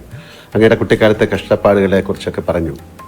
ആ അനുഭവം പിണറായി വിജയൻ എന്ന വ്യക്തിയെയും രാഷ്ട്രീയ പ്രവർത്തകനെയും രൂപീകരിക്കുന്നതിൽ സഹായിച്ചിട്ടുണ്ടോ? ഉണ്ടെങ്കിൽ അതെങ്ങനെയാണ്? തീർച്ചയായും അത് അന്നും ആ വിഷമഘട്ടത്തിലും ഒരു വലിയ അഭിമാനബോധം നിലനിർത്താൻ കഴിഞ്ഞിരുന്നു. അത് ആരുടെയും മുമ്പിൽ കൈനീട്ടാതിരിക്കുക, തെറ്റായ ഒരു കാര്യവും ചെയ്യാതിരിക്കുക, അങ്ങനെയൊരു നിലപാട് അന്നേ സ്വീകരിച്ചിരുന്നു. അതിനിടയാക്കിയത് എൻ്റെ രാഷ്ട്രീയ ജീവിതത്തിൻ്റെ തുടക്കത്തിൽ ഒരു ദിവസം തലശ്ശേരിക്ക് പോകാൻ കാശില്ല എൻ്റെ കയ്യിൽ. അപ്പോൾ ഒരാൾ കയ്യിൽ നിന്ന് വായ്പ വാങ്ങി. അപ്പോൾ തലശ്ശേരി എത്തി വർത്തമാനം പറയുമ്പോൾ ഞാൻ പറഞ്ഞു, ഇങ്ങനെ 25 പൈസ വായ്പ വാങ്ങിയിട്ടാണ് വന്നിരുന്നു. അപ്പോൾ എന്നെ ഇഷ്ടപ്പെടുന്ന അന്നത്തെ ഒരു പാർട്ടി നേതാവുണ്ട്, അരിയാക്കണ്ടി അച്ഛൻ എന്നിട്ട്. അപ്പോൾ അയാൾ കേട്ടപ്പോൾ തന്നെ ഒരു ആട്ട ആദ്യം തന്ന്, നിനക്ക് എവിടുന്നടാ പൈസ തിരിച്ചു കൊടുക്കാൻ പറ്റും? നീ മേലിൽ ഒരാളുടെക്കൊന്നും വായ്പ വാങ്ങരുത് കേട്ടോ. എനിക്ക് തലശ്ശേരി പോകണമെങ്കിൽ എനിക്ക് തലശ്ശേരി പോകണം, ഇത്ര പൈസ വേണമെന്ന് പറഞ്ഞിട്ട് ആ പൈസ വാങ്ങുക, അതിനപ്പുറം വാങ്ങണ്ട. ആ പൈസയും കൊണ്ട് ടിക്കറ്റ് എടുത്തിട്ട് പോരുക എന്നല്ലാതെ നീ ഇനി വായ്പ വാങ്ങാൻ പാടില്ല ആരോടുക്കും.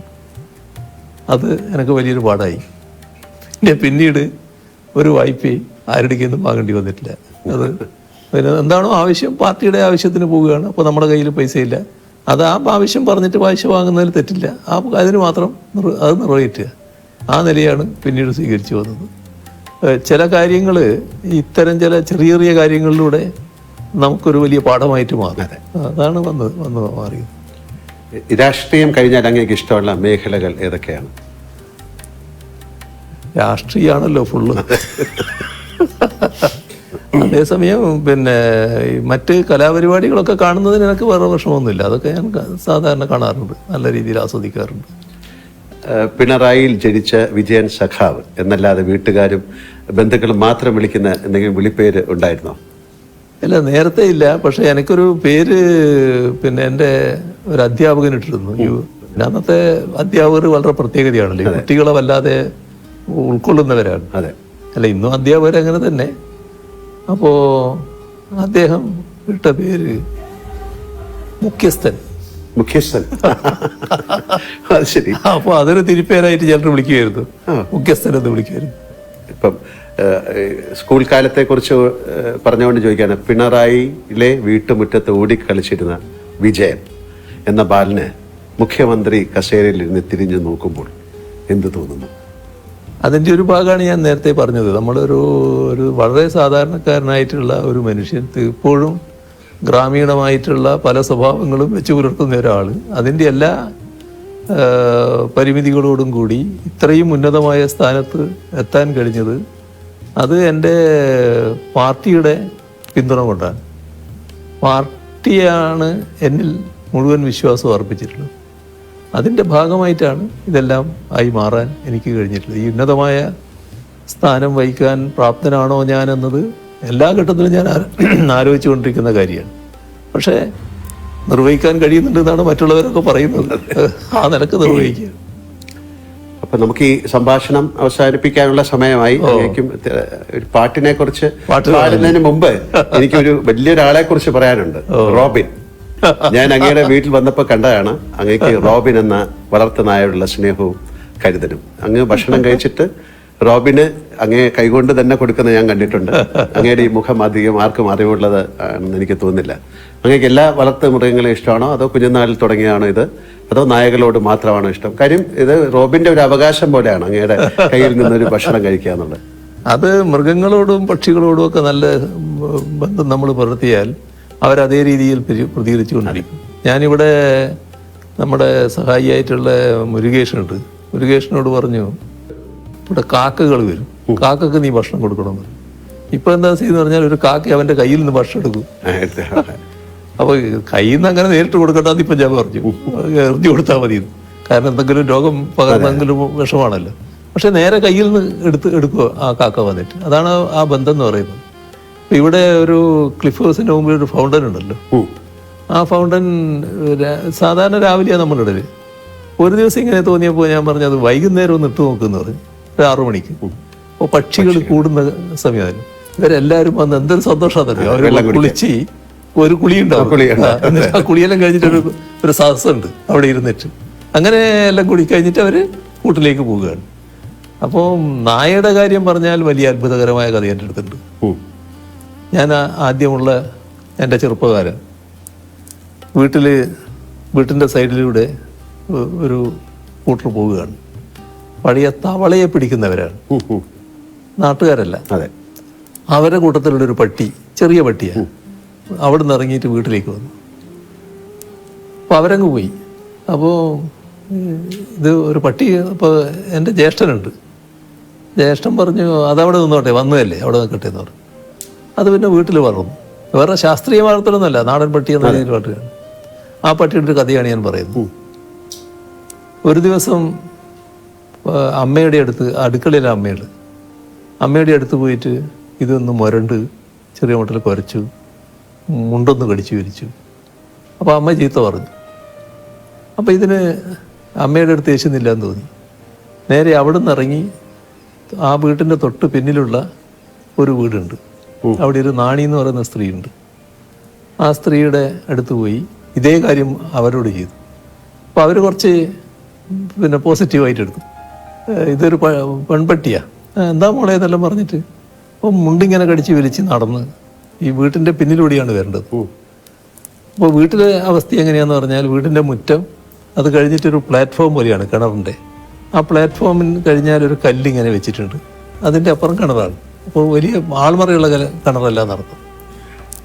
ഇവള് ഈ നാണി നടന്നു വന്ന് വടക്ക് മുറ്റത്തെത്തിയപ്പോൾ കാണുന്നത് ഇവളെ മുട്ടിലഴഞ്ഞ് വരുന്ന കുട്ടിയുണ്ട്. ആ കുട്ടി ഈ പ്ലാറ്റ്ഫോം കയറിയിട്ട് ഈ ഒറ്റക്കല്ലുണ്ടല്ലോ, ആ കല്ല് പിടിച്ചിട്ട് ഇങ്ങനെ കിണറിലേക്ക് നോക്കുന്നതാണ്. പിന്നെ എന്താ പറയേണ്ടത്? അങ്ങനെ അത്ഭുതകരമായ രക്ഷപ്പെടൽ. പിന്നെ അവൾക്ക് ഈ പട്ടി എന്ന് പറഞ്ഞാൽ ഭയങ്കര ജീവനാണ്. അങ്ങനെ കഴിവുള്ള പട്ടികളുണ്ട്. ആ പട്ടി തന്നെ ഒരു ദിവസം ഞാനിങ്ങനെ, സാധാരണ ആ കാലത്തൊരു ശീലം, പുറത്തു പോയാൽ ചെരുപ്പുണ്ടായാലും ചെരുപ്പില്ലെങ്കിലും, ചെരുപ്പില്ലാത്ത കാലമാണ് അധികവും, കാല് കഴുകിയിട്ട് അകത്തോട്ട് വീട്ടിലേക്ക്, അങ്ങനെയാണ് ഒരു ശീലം. ഇപ്പോൾ ഒരു കോലായിലേക്ക് കയറുമ്പോൾ ഉള്ളൊരു വലിയ കല്ലുണ്ട്, അതിൻ്റെ നിന്ന് കാല് കഴുകി അതിന് വെള്ളം ഇവിടെ വെച്ചിട്ടുണ്ടാകും. അപ്പോൾ ഞാനൊരു ദിവസം ചെന്നപ്പോൾ വെള്ളം അവിടെ ഇല്ല. അകത്ത് പോയി വെള്ളം എടുത്തിട്ട് വന്നിട്ട് പിന്നെയും കഴുകും. അകത്ത് പോയി പിന്നെ വെള്ളവും പാത്രവും എടുത്ത് വന്ന്, കിണ്ടി എന്നാ പറയാൻ പറ്റും, കിണ്ടിയും വെള്ളം എടുത്ത് വന്ന് പിന്നെ കാല് കഴുകാനാണ് വരുന്നത്. പട്ടി വിടുന്നില്ല, പട്ടി ഭയങ്കര തടസ്സം. അപ്പം എന്താ പ്യാസി എന്ന് അതിൻ്റെ പേര്, എന്താന്നെല്ലാം പറഞ്ഞിട്ട് ഈ വിളക്ക് തൂക്കിയിട്ടുണ്ട്.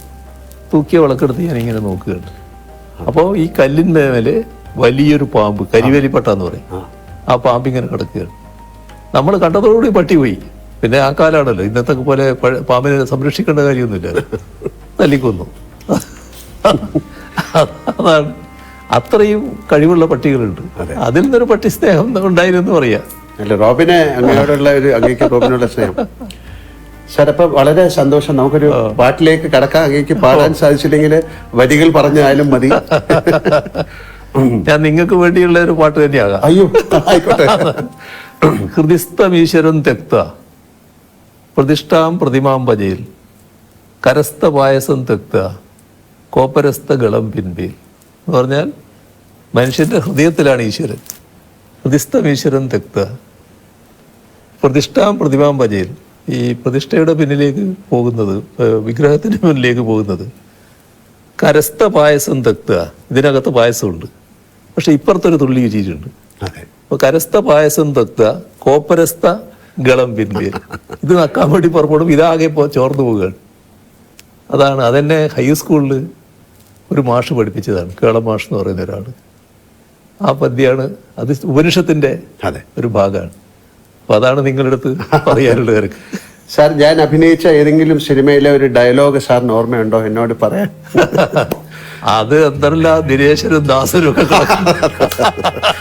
ഒരുപാട് സന്തോഷം. അങ്ങേക്ക് പറയാൻ എന്തെങ്കിലും ഉണ്ടോ, വേറെ എന്തെങ്കിലും? അല്ല, നിങ്ങൾ അങ്ങേ പോലൊരു മഹാനടൻ ഇങ്ങനെയും സമയമെടുത്ത് പിന്നെ ഇന്റർവ്യൂ ചെയ്യാൻ തയ്യാറായി എന്ന് പറയുന്നത് ഒരു വലിയ സംഭവം തന്നെയാണ്. ഒരു സ്നേഹവും ബഹുമാനവും ഒക്കെ തന്നെയാണ് അതിന്റെ പുറകിൽ. നമ്മുടെ പരസ്പര സ്നേഹം ഇങ്ങനെ തുറന്നട്ടെ. ഇതേവരെ അതാരും അറിയില്ലായിരുന്നു, ഇങ്ങനെ അറിയട്ടെ. വളരെ സന്തോഷം. നന്ദി.